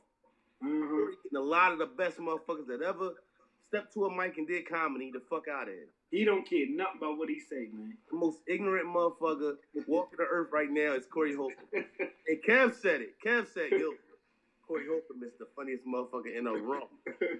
And Bernie Mac, when he was alive, was the funniest motherfucker in a room. And I think Bernie Mac was intimidating to the best ones. Right. That's what. Matter of fact, Corey Holcomb said that about Bernie when he was talking about Steve. That they had to make him the host because he wasn't getting the laughs. I know I said it on this podcast, and Chris Rock said I wouldn't want to follow Bernie Mac, and we talking about Chris Rock. Yeah. I'm not following Bernie Mac. Ain't nothing wrong with that. Ain't nothing wrong with that though. That's what I'm saying. And I ain't scared of you motherfuckers. Remember the Def Jam set? I ain't scared of you motherfuckers. Yeah. That jump last. He said, no, the funniest shit was when he said, pussy in the can, like, yeah, man, I'm about to start hooping. I'm gonna go into the store, grab a can of pussy and go into the house. If it was that easy. And you said something about Gilly being the best rapper. The best rapper is, listen, I'm here to tell y'all, because I'm a Philly born, and when Gilly was popping. Everybody know you're a fucking homer, yo. Go ahead. Okay. I'm saying ghostwriter. No. Ghostwriters. Listen, Gilly was not. It's a man named Spado from Philly. He was in Major Figures with Gilly. Spado was better than Gilly. Spado was better than Siegel. Spado, he went to jail. Spado what happened to him? He got booked. They were signed to Entertainment. If you listen to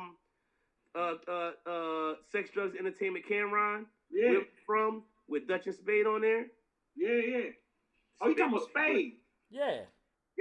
Curly hair, dude. Which one of them had a curly hair? One of them had a curly hair. That was Dutch. But they had shit with Charlie Baltimore too. You know, Charlie Baltimore was signed with Entertainment and all that. Yeah. Which one of them? You call Spade, most people know him as Spade. That's why. Yeah. And then they rap with the Neptune. Someone rap with Neptune and all that. No, that was other boy. Ad-lib.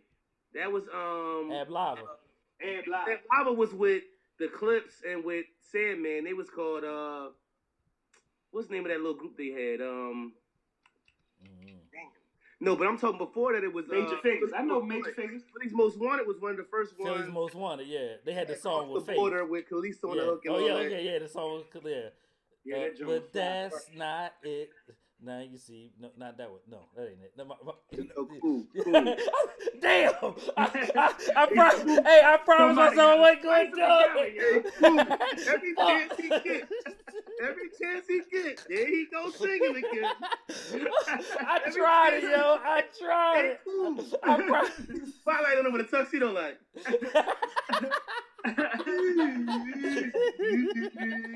He always trying to fucking. Listen, man, if I get some money, I'm getting my brother a record deal. Man. Whatever, yo. He got the intro for the brothers talking like, I don't know, we gonna figure something out.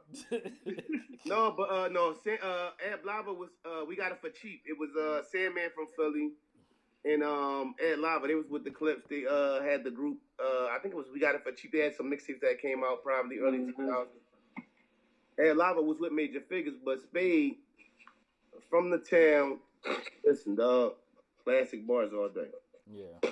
But listen, we gotta get to this Nas shit, man. I wish Juice was said. Listen, man, Nas, you should never got that tooth fixed, man. That's when Nas fucked up. No, it didn't make a difference, yo. I don't know. Nas before that was he got the tooth fixed. He started fucking up. Nas getting the tooth fixed is like Pusha T cutting his braids off. Like, if Pusha T cut his braids off right now, it's over.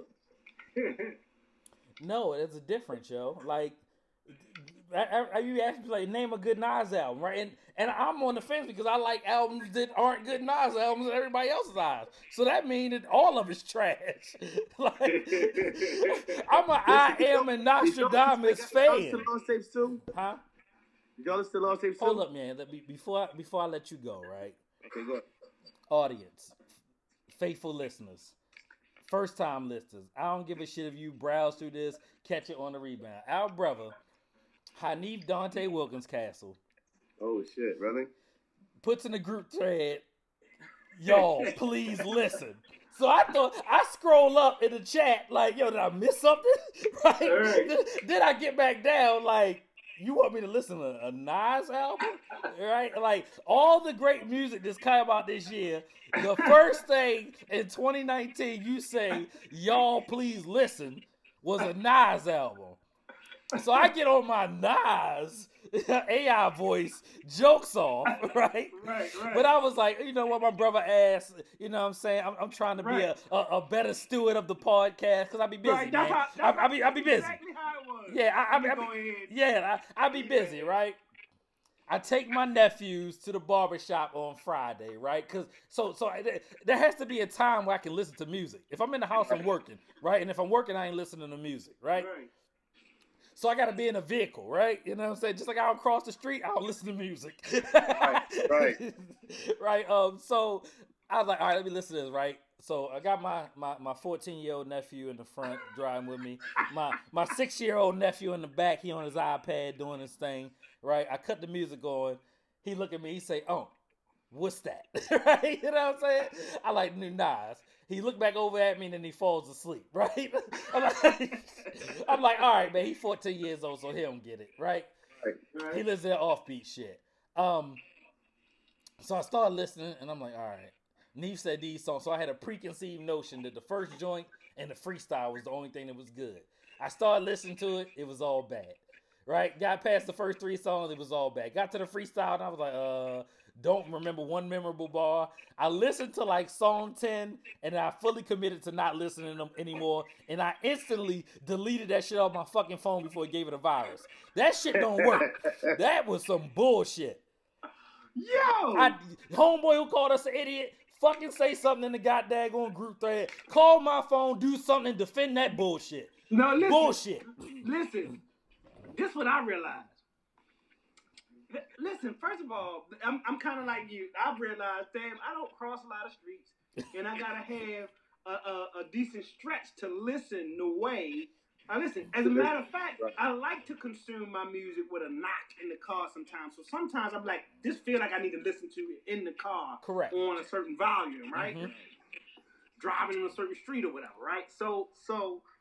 Man, I was trying so fucking hard, and like I'm a Nas fan just because of my age, like the era I grew up in. Let me give Nas some flowers. In the proper context, he really can be charged with being the voice that ushered in the transition from old hip hop, right? Some rock can, but there's the hyper lyrical, right, nature of hip hop changed after Nas. So I'm giving him that, right? Mm-hmm. Certain people change music. I think he for then changed it.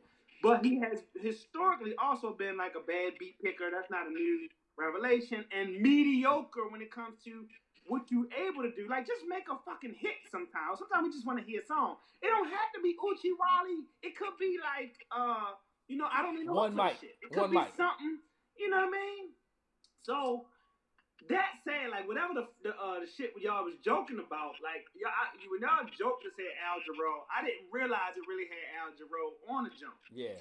And I tried to listen, and I was like, I'm not with this shit.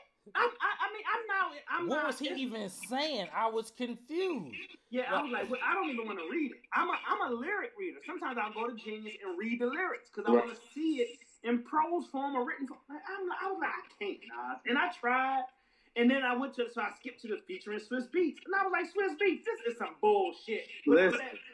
You got a sample and there's a bullshit sample, the way you flipped it or whatever. It was bullshit. It was weak. It was like the mail-in version of what you're supposed to do. Yeah, Nas lost tape should have stayed lost. The energy you expect from a Swiss Beats feature was not present. Like, I think, honestly, like, we always go back to the Nas on the Khaled joint. And it was like, that was what we want from Nas, right? Yeah. So I really feel like, honestly, like, Nas just need to rap. He need to have somebody executive produce his shit, whereas though they picking the beats. They and tried they the that. hooks. They tried it. He need a young year. person to executive produce his shit. He need to let J. Cole do his shit. Or Khaled. He need Cole. No. He might need Tay Keith. Tay Keith. Fuck these niggas up. Yeah, he need them niggas. Shit is. He need Without Nas, Metro Boomin and Busta Moe, nigga. He need them niggas or something. The shit with Nas, even not even that. If you got Swiss, if you got Timbaland, if you got Pharrell, he brought them down to his energy. I don't know what the fuck they did. That Swiss shit, I was like, because I'm sitting there like I'm looking at the list. I'm like, okay, Nas and Swiss, I'm gonna get some type of dump or something like. Yeah. You gonna get at least what's the Lil Wayne shit that they did? Uproar. You gonna at least get an uproar. Now, whether you like Uproar or not, whether you like Special Delivery or not, for this generation, Uproar was Special Delivery. You understand what I'm saying? Because the beat is a knocker. So, like, you can get... That's because it was Special Delivery. like, that's because it was Special Delivery. That's what I'm saying. So if you go back to that Swiss song, it's a sample. I didn't even look it up. But it's bullshit. If you come out and you sample Who Shot You, most people can hit that out the park. You understand what I'm saying? If you hear Swiss on a Who Shot You, I don't know, but that beat is so fucking infectious, right? It don't matter what the person say on there. It's a layup on the song. You can't even give me no shit like that now. You give me all the bullshit. That might have been the worst Swiss shit I ever heard. That might go down as the worst Swiss shit. Why did Swiss even jump on that? That's not even Swiss. I'd rather your son produce that shit. That's not even listen to that.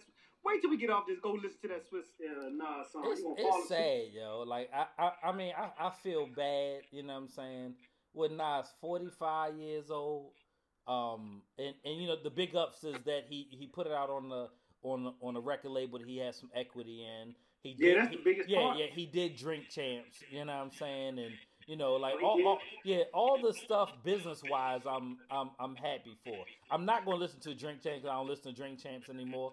Oh, that's what I was about to say. I didn't even know he was on it. Yeah. Nori fuck up Drink Champs. I'm sorry. I'm like a long time ago. I love Nori. I love what Nori Drink Champs was, but it was a while ago. I was like, man, I can't even get through this shit. Go ahead. Yeah, you know why?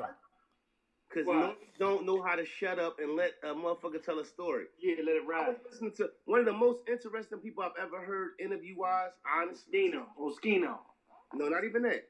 One of the most interesting people who I've seen interviewed in different genres, or not genres, but different people interview him, and he always give a good interview, is Memphis Bleek. Memphis Bleek has always been a very honest, very good interview. Nori is a good interview. Know how to stop talking in the midst of you telling the story. Let that person finish what they gotta say. Yeah. And he has a hard time letting that happen. Yeah. Still? That's why I stopped listening. And I heard that it was an interview he had with the first time, what's my man name? Kareem Biggs was on Drink Champs. Yeah. And it's like, Nori, let him talk. Like, you gotta shut the fuck up. Yeah, he be and the other nigga, DJ EFT. I don't know what the fuck that nigga name is. Pop Johnson Facts. EFN. If he don't get the fuck out of here, like he goofy as shit. I just feel like sometimes, man, like Nori just don't know how to chill. So sorry, Nori. Yeah. I don't listen. The best niggas doing podcast shit right now is Joe and them. I'm sorry. You know, I purposely, I'm like 4 episodes behind on purpose. On Joe and them? Because I don't like to be jaded with my own shit. You know what No, I'm I saying? don't listen to Joe. Joe and them dropped on Saturday. Today's Sunday. I don't listen to Joe and them till tomorrow. Yeah, I listen to Joe and them Monday. I listen to us on Tuesday. Because I listen to every episode we drop. So I listen to us on Tuesday. And shout out to you. I did listen to that episode when you was like, you should listen to it. I listened to that one episode. Which one? Of us? Yeah. The one Me you was too. like, yo, we had the burner. What was that, 51? I think it was 51. Yo, listen. Hey, cool. You be hot, dog. I'll be ready. Just pass the ball to cool. Yo, dog. Listen, if y'all don't know the elevation of Cool Mike, like I am who I am. Rull is who he is. Juice is who he is. Mike is that. When Mike get to talking that shit and get to cussing, got one. Cool Mike, like that shit be on go. I call it the Incredible Hulk. We all got that other person. You know what I'm talking about? Definitely. Let's talk about this Tiffany Haddish thing, and I think this is very intriguing because when Tiffany Haddish tells Peter she will stop wearing furs when cops stop killing black people. I think that's interesting because I thought of Mike Vick when I heard that, because Mike Vick killing a dog was major. I can recall Michael Chi, who's very funny. His stand-up is very funny, speaking about how white people got so upset about them killing the monkey in jail. The monkey in jail, the monkey in the zoo. But when the young boy fell in there and the monkey did whatever he did to him. Remember a couple years back? Remember that? Mm-hmm. And it's a big thing. And it's like, damn, a dog's life and a monkey's life means more in America than a black life. And that's really the truth. Like, Mike Vick went to jail for a year and some change for killing dogs. And a cop can kill or choke out a black man and live to not go to jail. So let's kill him, shoot him, lie about it. Listen, like I said a couple months ago on the podcast, where it was a church carnival or something, but ended up being where though some cops was getting beat up by white kids, and he wouldn't even pull out his pepper spray. But if a black kid take him on a chase in the car, he's getting shot, shooting in the back. Right, like. So a black life means less than a dog's life. A black life means less than a gorilla in the zoo. Hey, that was a big. You know how we talked about the LGBT community before, and it was just in reference to what's your bullhorn? What's your pulpit? What are you expressing out here? You know what I mean? Right. So, like, to speak to that point, you know, like, if you silent when you see black kids get killed on videotape, or people call the police or whatever, don't expect me to cape for you and your shit. Yeah. So y'all be so loud with these animals and be so silent with black kids. That shit crazy to me, man. You can't. What the value of a black life is less than the value of a dog in America, in white America. Yeah. We talking about furs and it being a problem with you wearing dead animals. First of all, what the fuck we eat? Like, that's the whole contradiction of everything anyway. We eat chicken, so a chicken life is like, where does please make me understand where it's okay and where No, don't make me understand it. I don't give a fuck what you do, don't give a fuck what I do. True. Facts. I don't care to understand. True. You want to throw shit and paint and all that, and I get it. And listen, I don't eat meat. How about that? Like, I eat, I'm a pescatarian, part-time vegan. Like, so it's not like no, oh my God, because we can't be fake outraged morally about the food. Like you said, then what about the left? Then what about this? Like, you can always, what about the? You know what I mean? I heard Dapper Dan on Breakfast Club. He was talking about Gucci. He like, man, everything you use got some racism in it, or somebody racist that they ain't putting on the front line in it. So the point is, like, it's like when preachers point out gay stuff, point out gay people in church. Well, wait a minute. You got whole couples in here that's not married and together. Don't pick out one sin that you think is a sin and say this is the biggest one. Talk about everybody that was fucking last night before they came in here today. Right. Like, you understand what I'm saying? You can't do that, man. So we want to fake outrage sometimes and be outraged at other stuff, man. This country, like, it's tough, man. It can be tough sometimes. No doubt. Should say. Now I had an argument with my woman about some rap shit, which is funny as it is. But she said that only women rapping about sex get money in hip hop. That's what my woman said. She said, name somebody in hip hop that's getting money without rapping about sex. That's what Jermaine Dupri said. Huh? I said she was on the Jermaine Dupri side too. She was right. prophetic with it. So I'm saying, thinking like, because it's like it's a lot of artists who, like right now, just because you get played on the radio don't mean you're not getting money in hip hop. We know that. The guy Jesse, what's his name? Jesse Rel that made $30 million last year. The boy, what's his name? Russ, right. So I mean, it's men out here getting money. We seen Mac Miller make how much millions of dollars and never have a radio joint. That's some festivals, you only got that following.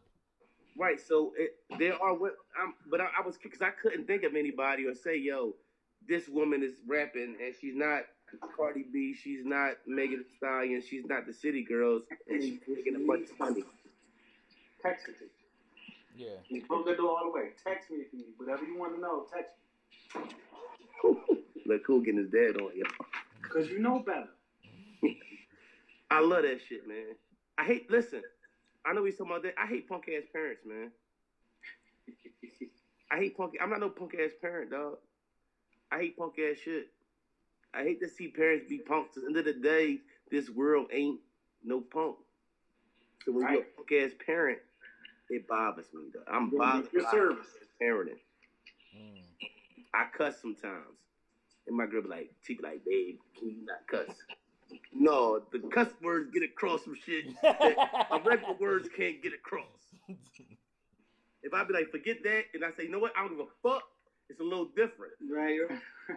Like, y'all get your ass whooped, so anything I say don't matter. Like, when your parents cuss at you was worried about that ass whooping. Like, oh shit, she get worried. You wasn't worried about the cuss words. I don't curse a whole lot in general, I think. I think I actually curse more as I mature.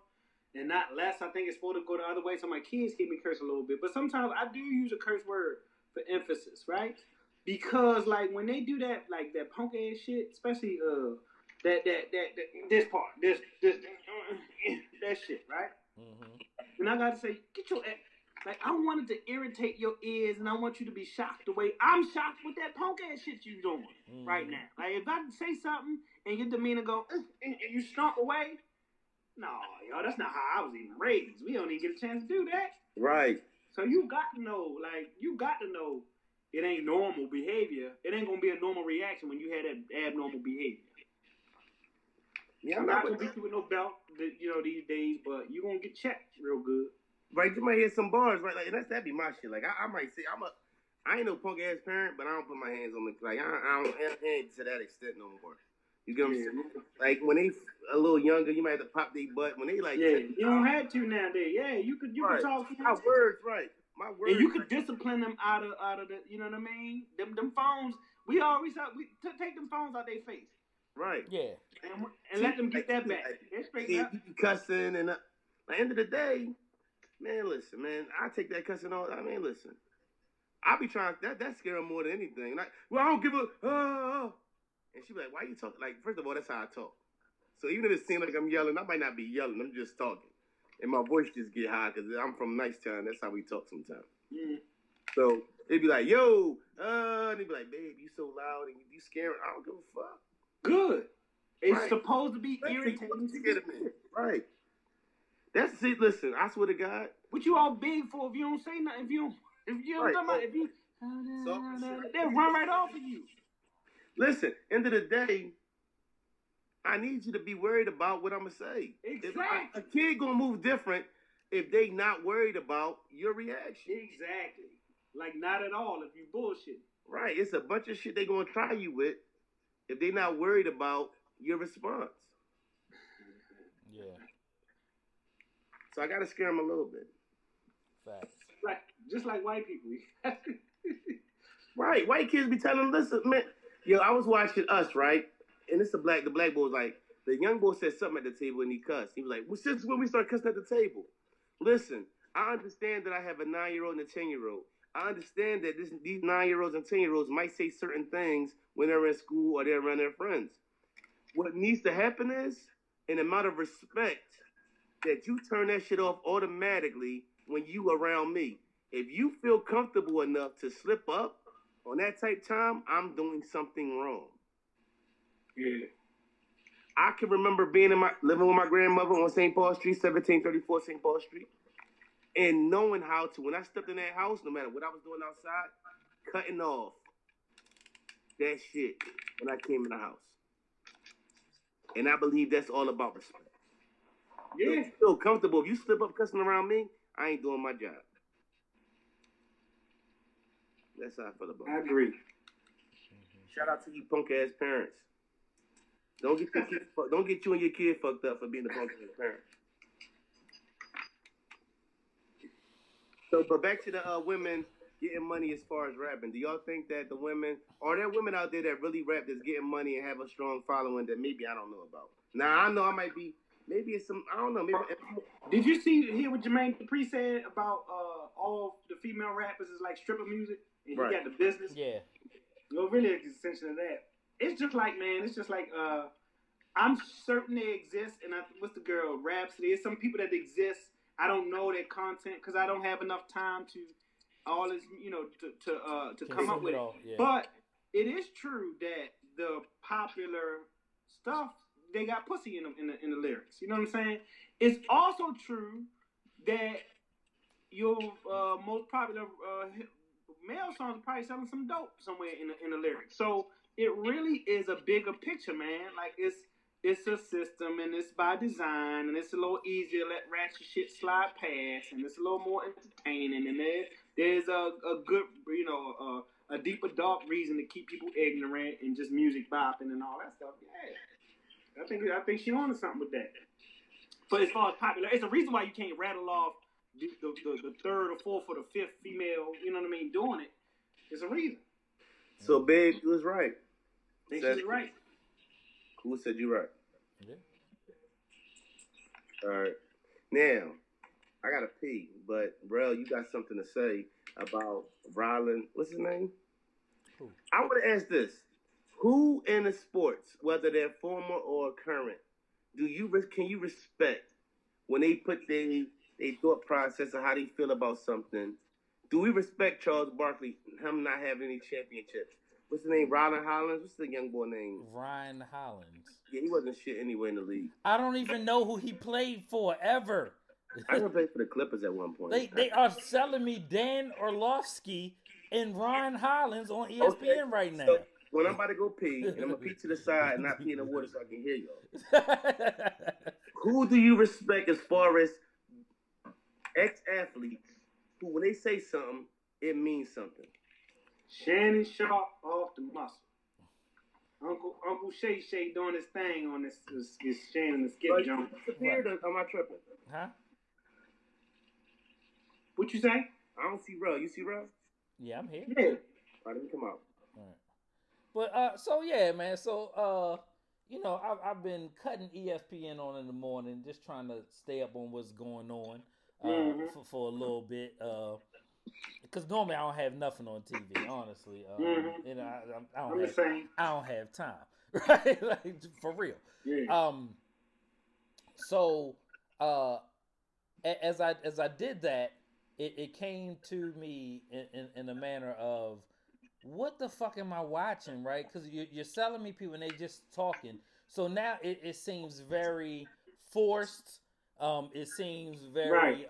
you know what I'm saying? You're trying to be controversial. It's like they having Skip Bayless auditions, you know what I'm saying, live on Right. television, right? So you get Right. Damon Jones and Ryan Hollins on TV to replace Max Kellerman and got daggone Stephen A. Smith, right? You know what I'm saying? So I see why they gave Stephen A. Smith the bag a couple months ago, because there's nobody else to give the bag to.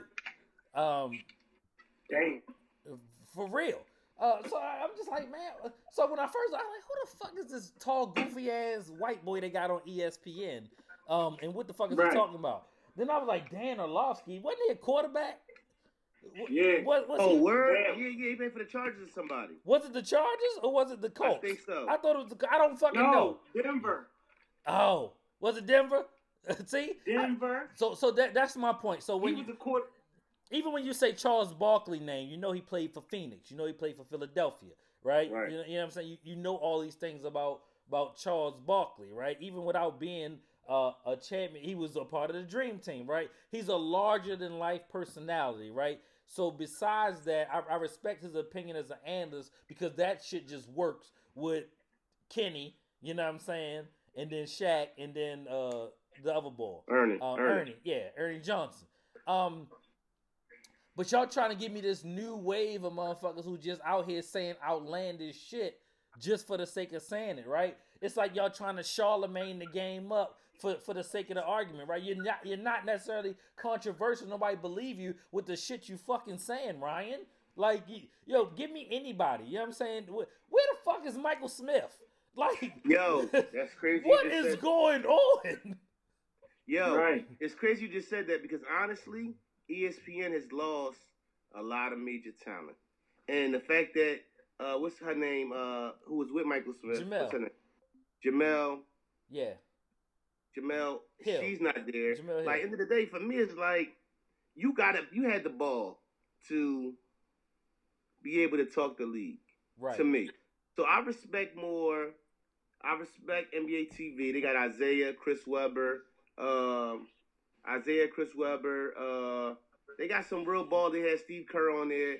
They had some ballers on there.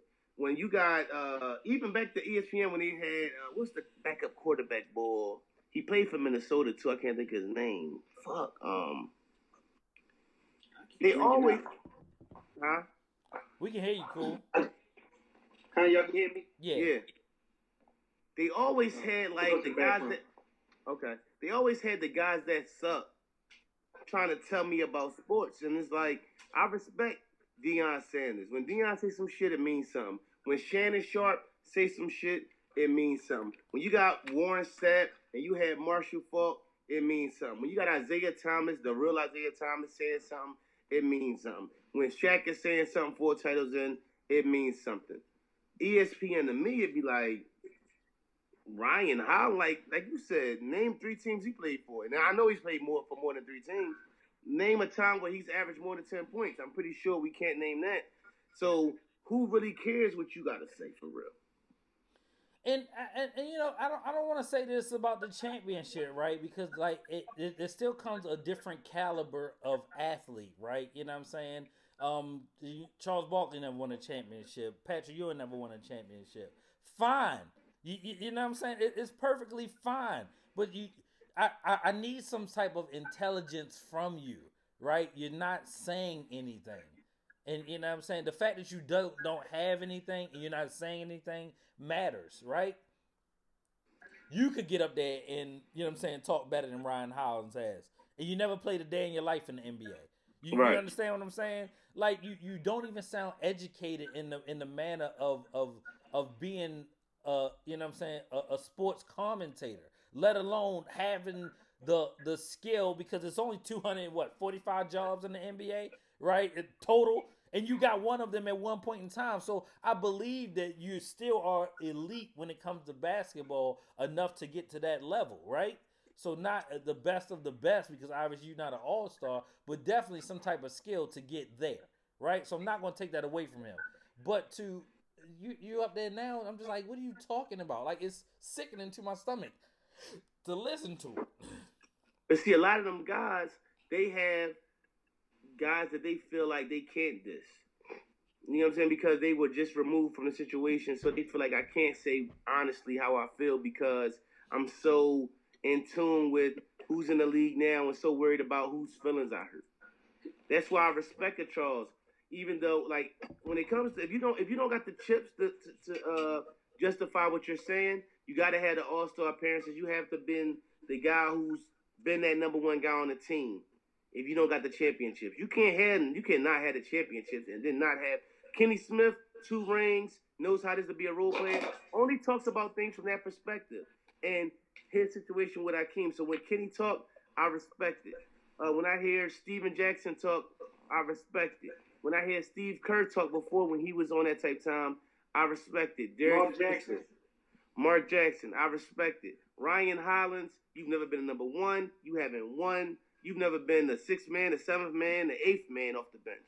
So yes, I don't even know if, and I may have missed this, fellas, but I don't even know that's necessarily it. He's just not good in that space, and he didn't do nothing in the league. Right. So like.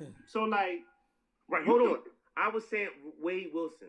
That's what I was thinking about. He was a backup quarterback. So to hear Wade Wilson or hear Ryan Leaf talk about what should be going on in the NFL, like Ryan Leaf could talk college, I guess, but for Ryan Leaf to talk NFL to me, you're not the best guy for that situation. So with ESPN, sometimes I feel like when you got Ryan Hollins, who cares what Ryan Hollins got to say? You was never the guy. I would rather hear Robert Horry or Pat. Let's go. ESPN been fucked up for a while, man. Well, they don't want to cut the check. So it's something, right? And I don't know what that something is. This is what I remember. I remember a time in my life where cutting on ESPN was a must-have. Terrell, you talked about like I got to put it on as a habit just because we do shit like this. You know what I mean? So over the last maybe 10 years, I've watched it less. Probably 5 years, I've watched it less, right? But like they went from they got it all to who are these players? Like, so there was some period. Remember when Jamel and Michael, you know what I mean? Like that stuff. It was certain changes that was happening. You were seeing, like you said, the bag Skip left first. It was certain people then like certain my man Chris Berman and that whole process. The football show, Chris Carter, they had winners on there. Right. Know? Like then it's almost like they got rid of you know how Terrell, you know how they talk about in the Ravens locker room how Harbaugh ain't like the dogs, they ain't like the alphas. You know what I mean? It's almost like they got rid of the most polarizing. The only person that was left with that kind of personality was Stephen A. Smith. And so that's what I mean by when they say polarizing, love, hate, right? But like something they went from innovative to as far as ESPN was the first thing that had the shit on the side, like what's coming next, the side of the that shit is innovative, right? Like you knew based on your time that was for me, right? I got 2 more minutes. They gonna talk about the topic I wanted, so either I'm gonna stay through it or I'm gonna come back to it, right? So you went from a place to do that to like y'all look like a graveyard, and like so why is FS1, you know, have some good stuff? It's almost like they wasn't afraid to go away from those strong black voices, you know, that can move the needle a little bit. And so you got a black dude in Ryan Hollins, and he be saying wild shit like a Skip might or even like a Stephen A. might, but it don't come off as genuine. And I hate trying too hard because I don't even know the dude. It just comes off as just forced. Even I'm an NFL morning guy, so I'm a guy who wakes up, eat breakfast, and I'm throwing on the morning show. Yeah. So when you got a morning show, you got Mike Ditka, you got Keyshawn Johnson. Yeah. You got Tom. What's my man name? He used to be with Tom Jackson. He old as hell. Yeah. And then you got Berman. Then you got maybe Steve Young. And then I turn on NFL Network, and you got Kurt Warner. You got Michael Irvin. You got Warren Sapp. You got Marshall Faulk. I'm like, I kind of want to hear what they got to say more than what ESPN doing. You know what I'm saying? Even with Fox, with old ass Jimmy Johnson, old ass Terry Bradshaw, old ass Howie Long. Been out the league since the fucking early 90s. I want to hear what I remember. Marshall Falk. I remember Michael Irvin. I remember Warren Sapp. Why is Terry Bradshaw still got a job? Huh? Why Terry Bradshaw still got a job? Yo, that shit is crazy to me. That shit is crazy. Old ass. Don't go off. You about to do an ageism or I don't know who Terry. Terry got some tapes of somebody doing some shit they ain't got no business doing. There you go, bro. There you go. I don't know what Terry got on motherfuckers. What? Terry is bullshit on TV, man. Yo, that shit is food juice, dog. They got old ass Boomer Esiason. Like, come on fucking ABC. Like, listen, I know y'all love Ray. You took Shannon Sharp off that show. I know y'all love Ray Lewis, man. Ray Lewis horrible on TV. Like, oh my God. If he don't listen, dog, ain't enough die in the fucking world. This nigga's the king of Beijing. Him and Michael Irvin. It's a fucking amazing amount of die these motherfuckers is using. Michael Irvin known for that Beijing. Yo, Michael Irvin be Beijinged out. Crazy. Yeah. Certain people, man, I don't want to hear that shit from, man.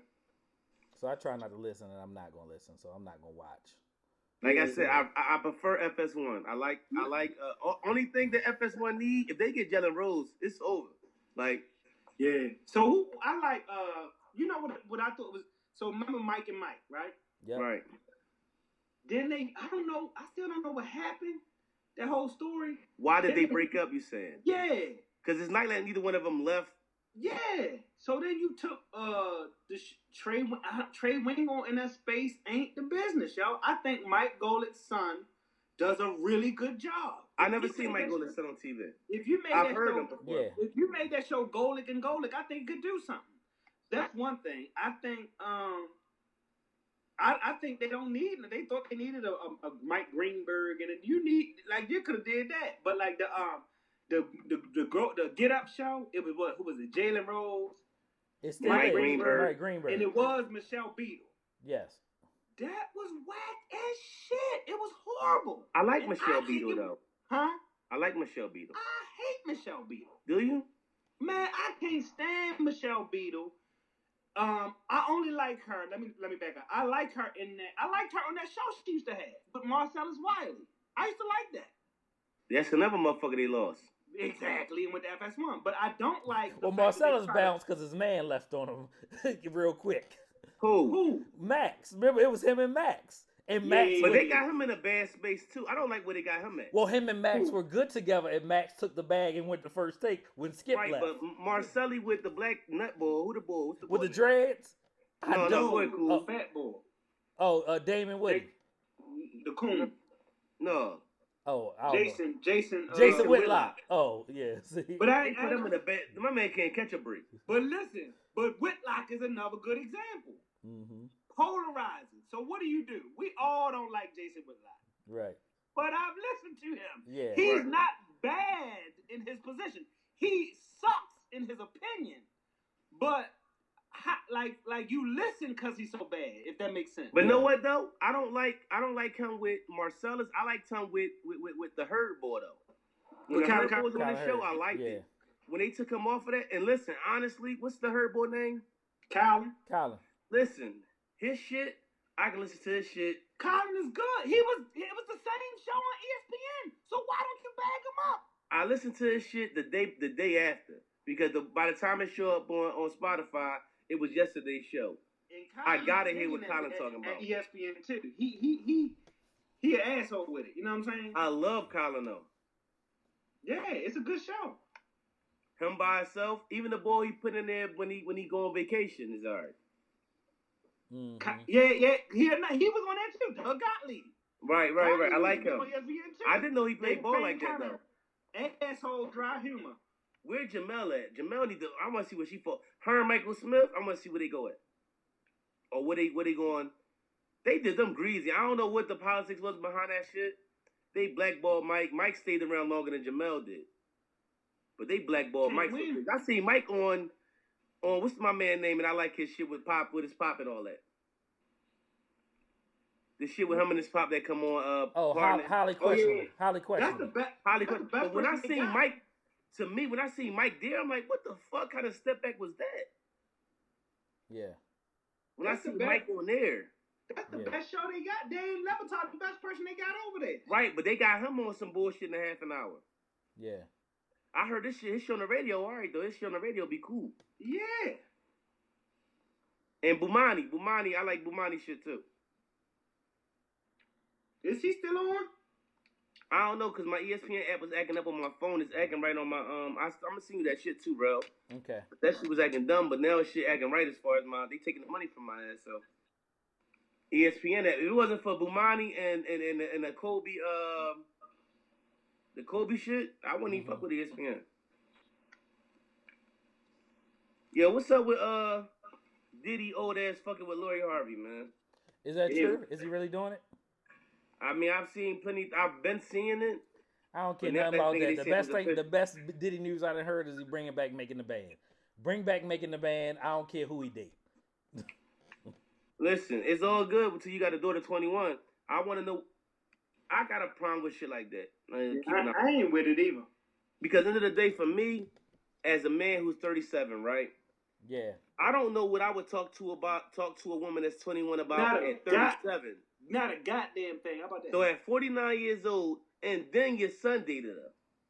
Yeah. So I don't know if that was the cover up. You were saying she was dating your son while you were seeing her.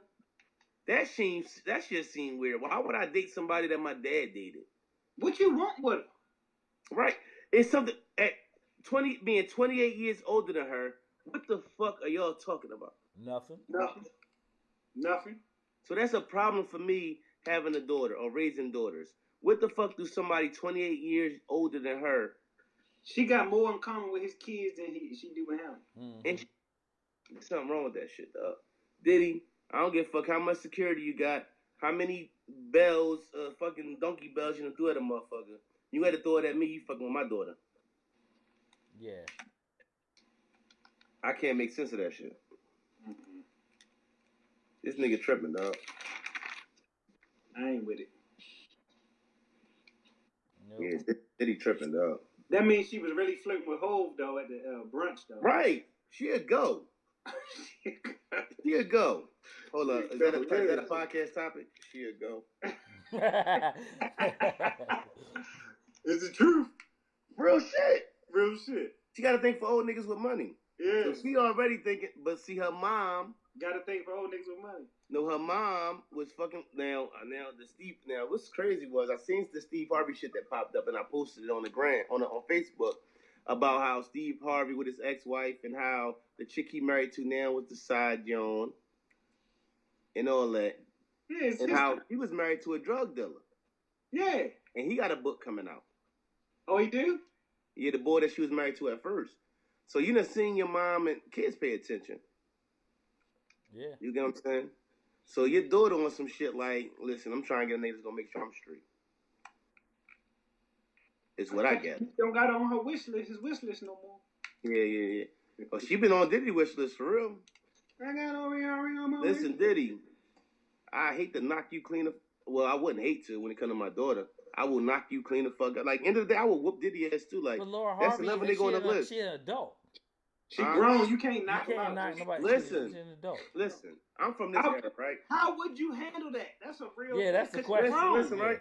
Just me keeping it a big. Me being totally honest, right? I really feel like with the R. Kelly shit, like I believe in, and I gotta work on this, and I've been better with it. Like if I know my sister gonna be with a nigga, and the nigga beat her up, and I know that she's gonna be with him after that, that don't excuse her from that ass whooping.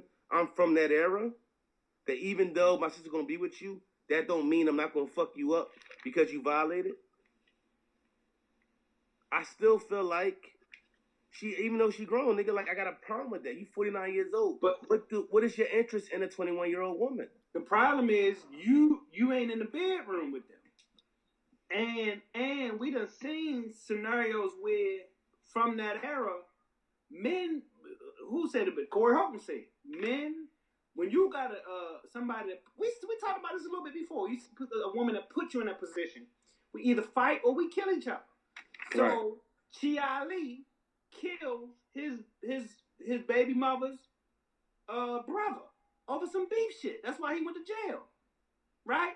So at what point, like, what do you really do if she grown, even though she only 21 and is weird and whatever?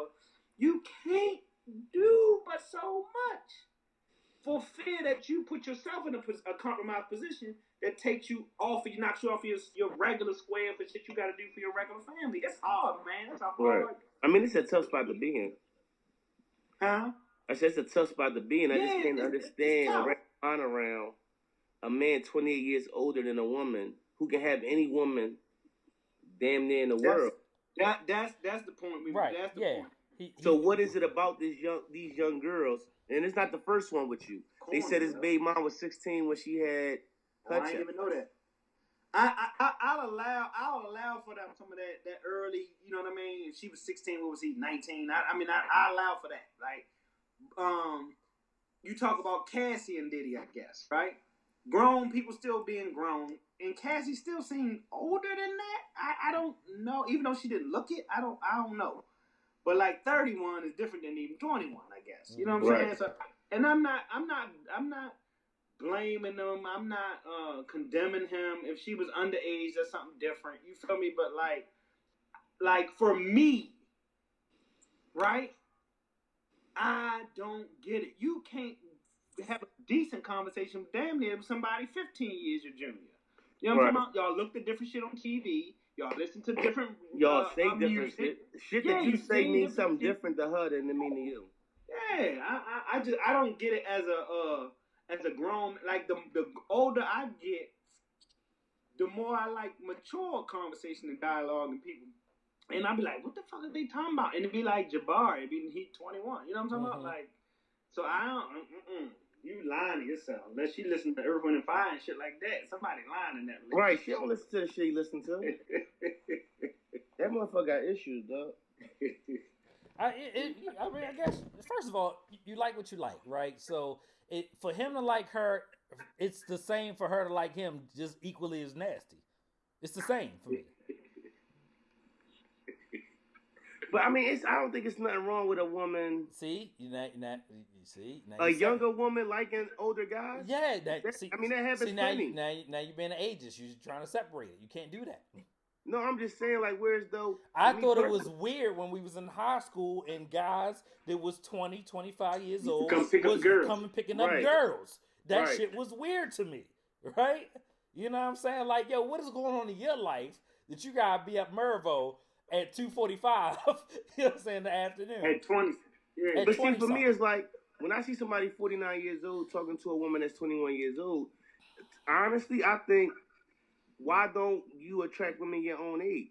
You know, like, what is something wrong with you mentally that women your own age ain't going for your shit? I don't think that's the case either, yo. That's what I think. Why so?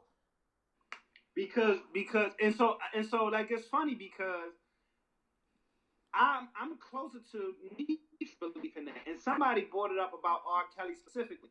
You're like, he can't read and all that shit. So he mentally of a young person's mind that this flashy shit still go for these 20-year-olds. This flashy shit ain't going for the late 30, 40-year-olds necessarily. I mean, it will, but the overreaching point was the mental capacity. What you talking about? What's important? Man, Oliver North and that shit was going on when I was 20-something. I wasn't paying that shit no fucking mind. You understand? This was fucking the president in the country selling drugs and putting dope and all that stuff in the hoods. And then the trial was going on. Ali North and Iran-Contra. I'm of an age. I'm 18, 19, but not giving a shit because who cares? Now, you mean to tell me I got something of substance to bring to somebody that was 40-something at that time? If I was dealing with a 49-year-old woman? Hell no. So something might be like you don't like to talk. You don't want to talk about shit. Maybe you just want her to shut the fuck up and look pretty. But like something ain't, it doesn't go with the normal progression of how my life is being patterned. I'm doing less reckless shit, not more reckless shit. I'm doing less giving a shit about what somebody 20-year-old would have to talk about. Like, she like NBA YoungBoy. Right. Where's the conversation at? But here it is. So let's skip the conversation part, right? Because that could be, one part of it. Let's think of something that's superficial of somebody at that age group not having a high sex drive like you have. Like, let's think about that. That's important. No. And- Don't shake your head. Don't shake your head, bro. If I'm 49 years old and I'm a male with a high sex drive and I'm messing with women my age who don't, the Right. only person I can mess with that can match my sex drive is a younger woman. But Right, and 21, it's a that's difference in you messing with a younger woman and you just popping, and that being your woman that's No. on your arm. I mean, For me, well, listen. then you just out here smutting. Like, that's Say what? okay. Listen, So don't that get me which is wrong. even Listen, worse.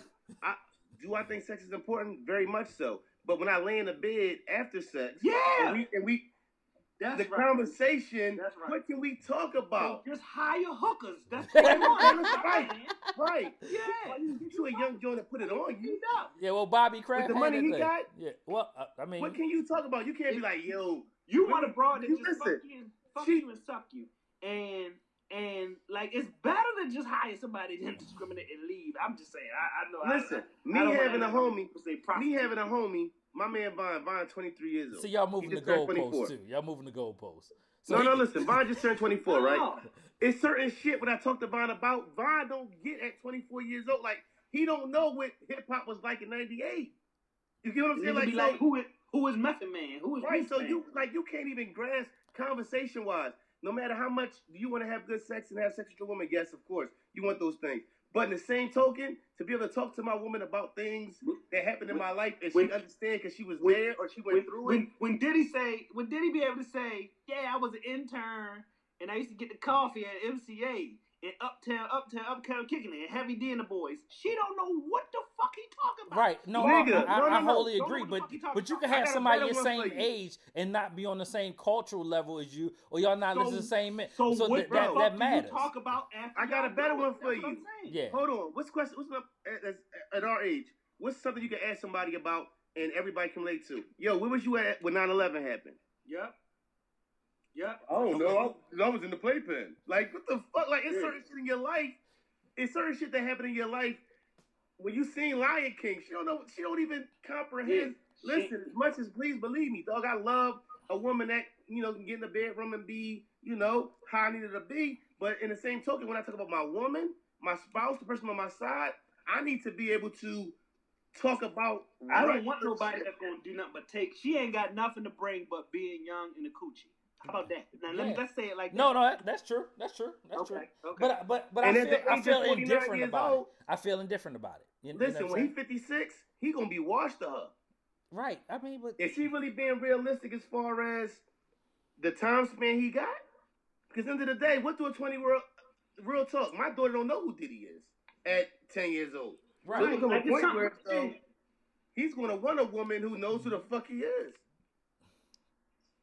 I don't know. I think Diddy's still relevant, and I think he transcends a lot of age groups. You know what I'm saying? Because of the stuff he still I does. think 28 is a good age. Then, if you want to go young, I don't understand it. I 28 mean, years is a long fucking time. That's 3 generations. Yo, listen, 3 generations up. listen, bro, listen. Here goes something for you. Huh. Motherfucking Diamond and Princess was 16 years old when Nuck If You Buck came out, and it was 15 years ago. She don't know Nuck If You Buck is, barely. Right. 21 Right. years old. Yeah. Like, it's a lot of shit that ain't get paid. Like, listen, me being a 37-year-old man, my woman being 35 years old. Well, she ain't 35 yet. She'll be 35. She can identify with a lot of things and things that happen in life.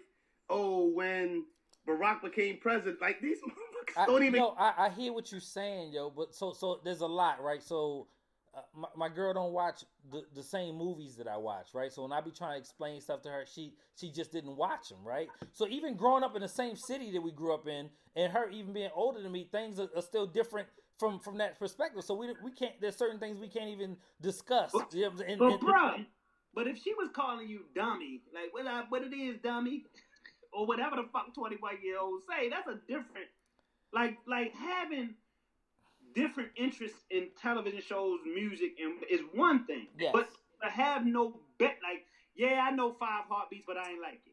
Yeah, I know so and so, but I ain't like it. Yeah, I know Martin, but I ain't like it. It's different than what the fuck is Martin? Well, I'm Right. saying I'm saying Right. the conversations could be equally just as bad as what I'm saying to you. that's what I'm saying. The conversation don't don't say necessarily have that. to be. I'm gonna strike that off. I'm glad our wives don't listen all the time. He just said the conversation was bullshit. Did you hear that? What'd he say? I missed it. Nah, yo. First of all, I wasn't talking about anybody specifically. Who trying to get me in trouble? I was trying to back the bus from back under you. Oh, he did some shit? No, I did not. I did not. Just a little bit. He put a pinky toe in his mouth? What I'm saying is that, that there could be different conversations on different spectrums, and I don't think that's age transcendent, right? We immediately go to, what I'm saying, the joke has always been, if she don't know, what I'm saying, Inspector Deck's first, what I'm saying, line on Triumph, she's too young for you, bro. You know what I'm saying? Stuff like that, right? But yeah, right, exactly. But imagine messing with somebody your age who, and they don't know it either. They don't know it either. Yeah, right? Yeah. You know what I'm saying? That's the same thing. There's no difference in that, right? Yeah. Or I've been around, right? So I've met people from all walks of life. You know what I'm saying? I've dated people who, what I'm saying, from even different cultures. From so all that stuff matters. Women who like country music, women who like alternative rock. You know what I'm saying? Like I know stuff about sports because I know stuff about sports, but if you ask me the day-to-day stuff, I don't, right? So that's what even me and you different, Neef. When we had a conversation about I don't even cut that shit on, right? Or sometimes when you be like, what the hell y'all talking about the politics? But you my brother.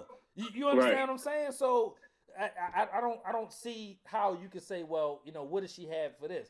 I don't think that's age transcendent. You see what I'm saying? Because like I said, we could really go towards the superficial stuff, like Nuck If You Buck, right? But I also went to my cousin wedding, and I saw my little cousin who is 13 years old who turned up when Nuck If You Buck came on. I got the video. You understand? That happened 3 weeks ago. You know what I'm saying? And she ended up with a bunch of old people doing it because her father taught her right, and she know the song. You understand what I'm saying? But it's a different amount of things that y'all not going to be on the same page on. 28 years difference and 2 or 3 years difference. No, I totally agree, bro. I mean, end of the day, do we think? I mean, it's all superficial with him, right? Is it more about you being on his arm, or more about you the companionship of it all? Right. It's definitely about them being on the arm. Right. So I mean, when you take somebody more established, the ladies he was dealing with was more established. Shit, Cassie had more going on than old girl got going on. Only thing Lori Harvey got is that she's Steve Harvey and them daughter. Right. And the fact of the matter is, in 10 years, when he's 59 years old, is she going to be around? You see, Cassie got tired of the BS.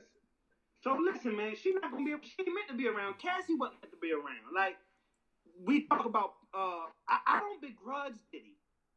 I'm just saying, I don't begrudge Diddy for not being married, and dating around and not settling down. That ain't on the radar.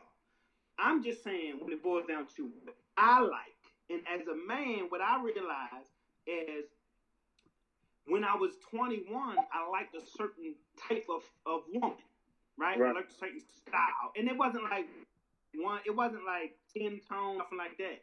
But it was, might have been build. Terrell talked about this. It might have been build or frame or height or something. You know what I mean? As I matured, in spite of being married and all that stuff, I'm just talking about physical in the way that we built as men. What I thought was attractive actually expanded. So bigger butts or bigger this, like I might like that, or to look at that, or some days, or I normally wouldn't have looked at that.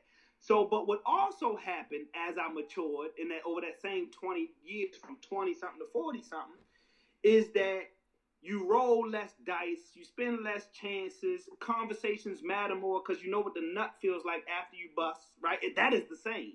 No matter who the person was, that feeling afterwards is the exact same, right? Right? So what is available is everything else the person got. Past the coochie. Right. What she got. And so I'm not even saying it just purely from an age disparity, because to Terrell's point, we could be absolutely dead wrong. She could be giving him vibrant conversation like nobody has in years, right? Mm-hmm. He ain't had a spouse or companion in years, if we being honest. Not even Cassie, because that's been a couple years ago that she even left, right? If I believe. So she could be, but chances are she not, because she was just looking at anybody's eyes, and they said she was a little out here.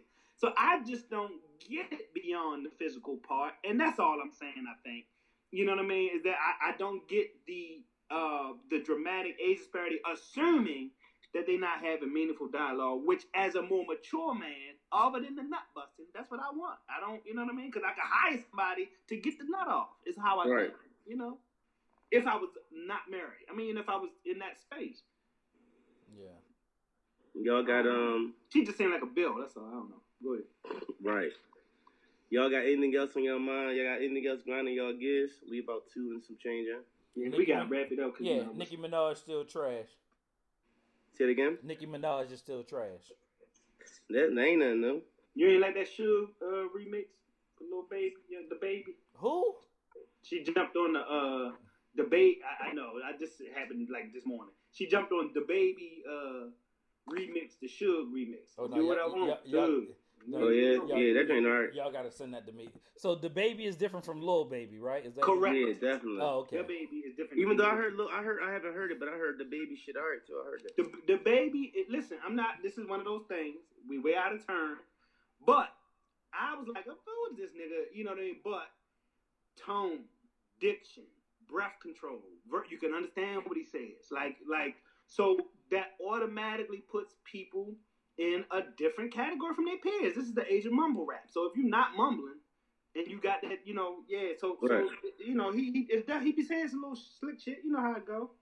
Get a little Instagram, you know, viral nature going on. Nicki Minaj hop on the verse. You know, you're gonna be good. Yo, let's shout out Hov for signing Jaz-O to a distribution deal. And once again, Jay is constantly, you know, letting things bygones be bygones and getting on the same page with people he had problems with. I think that's something to definitely be recognized. Mm-hmm.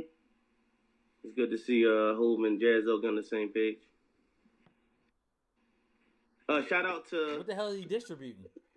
I don't know. The fact that he gave him that situation, I guess, is enough. What's the distribution? I don't know. Maybe Jaz-O got some artists or something. I don't know. All right. Nobody checking for them Jaz-O. Same thing he did with Bleak, probably. Bleak did with some. But Bleak wasn't Casanova and another nigga though. That's what I'm saying. So now you got to show and prove, right? Right. Mm-hmm. But shout out to. He was trying to bring what's the name too? Boy that's locked up. Podcast. Taxstone. Oh yeah. Oh, you trying to get Taxstone home? No, I'm saying he was all in the office. Remember he interviewed Hov when it was going down. Mm-hmm. Remember he said 13 years a drug dealer. That happened with Tax. Yeah, Tax said that. Yeah, Tax said that first, and Hov made it a bar. Listen, I love Taxstone, man. Yeah, he was. That was my guy. Yeah. Shout out to Lashana Lynch. She was in Miss Marvel. What's the Captain Marvel? Yeah. She's the new 007. She's a black woman, and she's black and she's a woman. She's gonna be the next 007. That's not important. Okay. Why do you think that's important? I mean, shout out to her for being the first black. No. See, you're missing the point. Okay, break it down for me, bro. She's not the new James Bond. So she's what? What you saying? They're just giving her the title of 007, so that's just her agent number, right? And it's a part of the storyline. That like, so what? And so we shouldn't acknowledge the fact that it's still Daniel fucking Craig is, you know what I'm saying, James Bond. So it's what they did to appease us, right? Because they still don't want to make a black Bond, so they wrote in the storyline to give. So I guess he gets disavowed, so he's no longer 007. So they called her 007. So fucking what? Still not a black Bond. The end. You don't think that's a black because her last name ain't Bond on the movie? No, I'm just saying she's not the lead character. They literally so. Oh, I thought she was. No, that's my point. See, Okay. there's the misdirection of the news, right? So they get us on board to start promoting it and getting our black dollar to go in there to think we're going to see something. I'm the manager, right? And you're the supervisor, right? But I'm still really manager, and they give you the manager title. But they don't give you a pay increase. You understand what I'm saying? So now they like, well, Neef, you're the manager now. Well, why the fuck am I still making $10 an hour? Right. You see what I'm saying? So yeah, Right. not important. That's what I meant by that, right?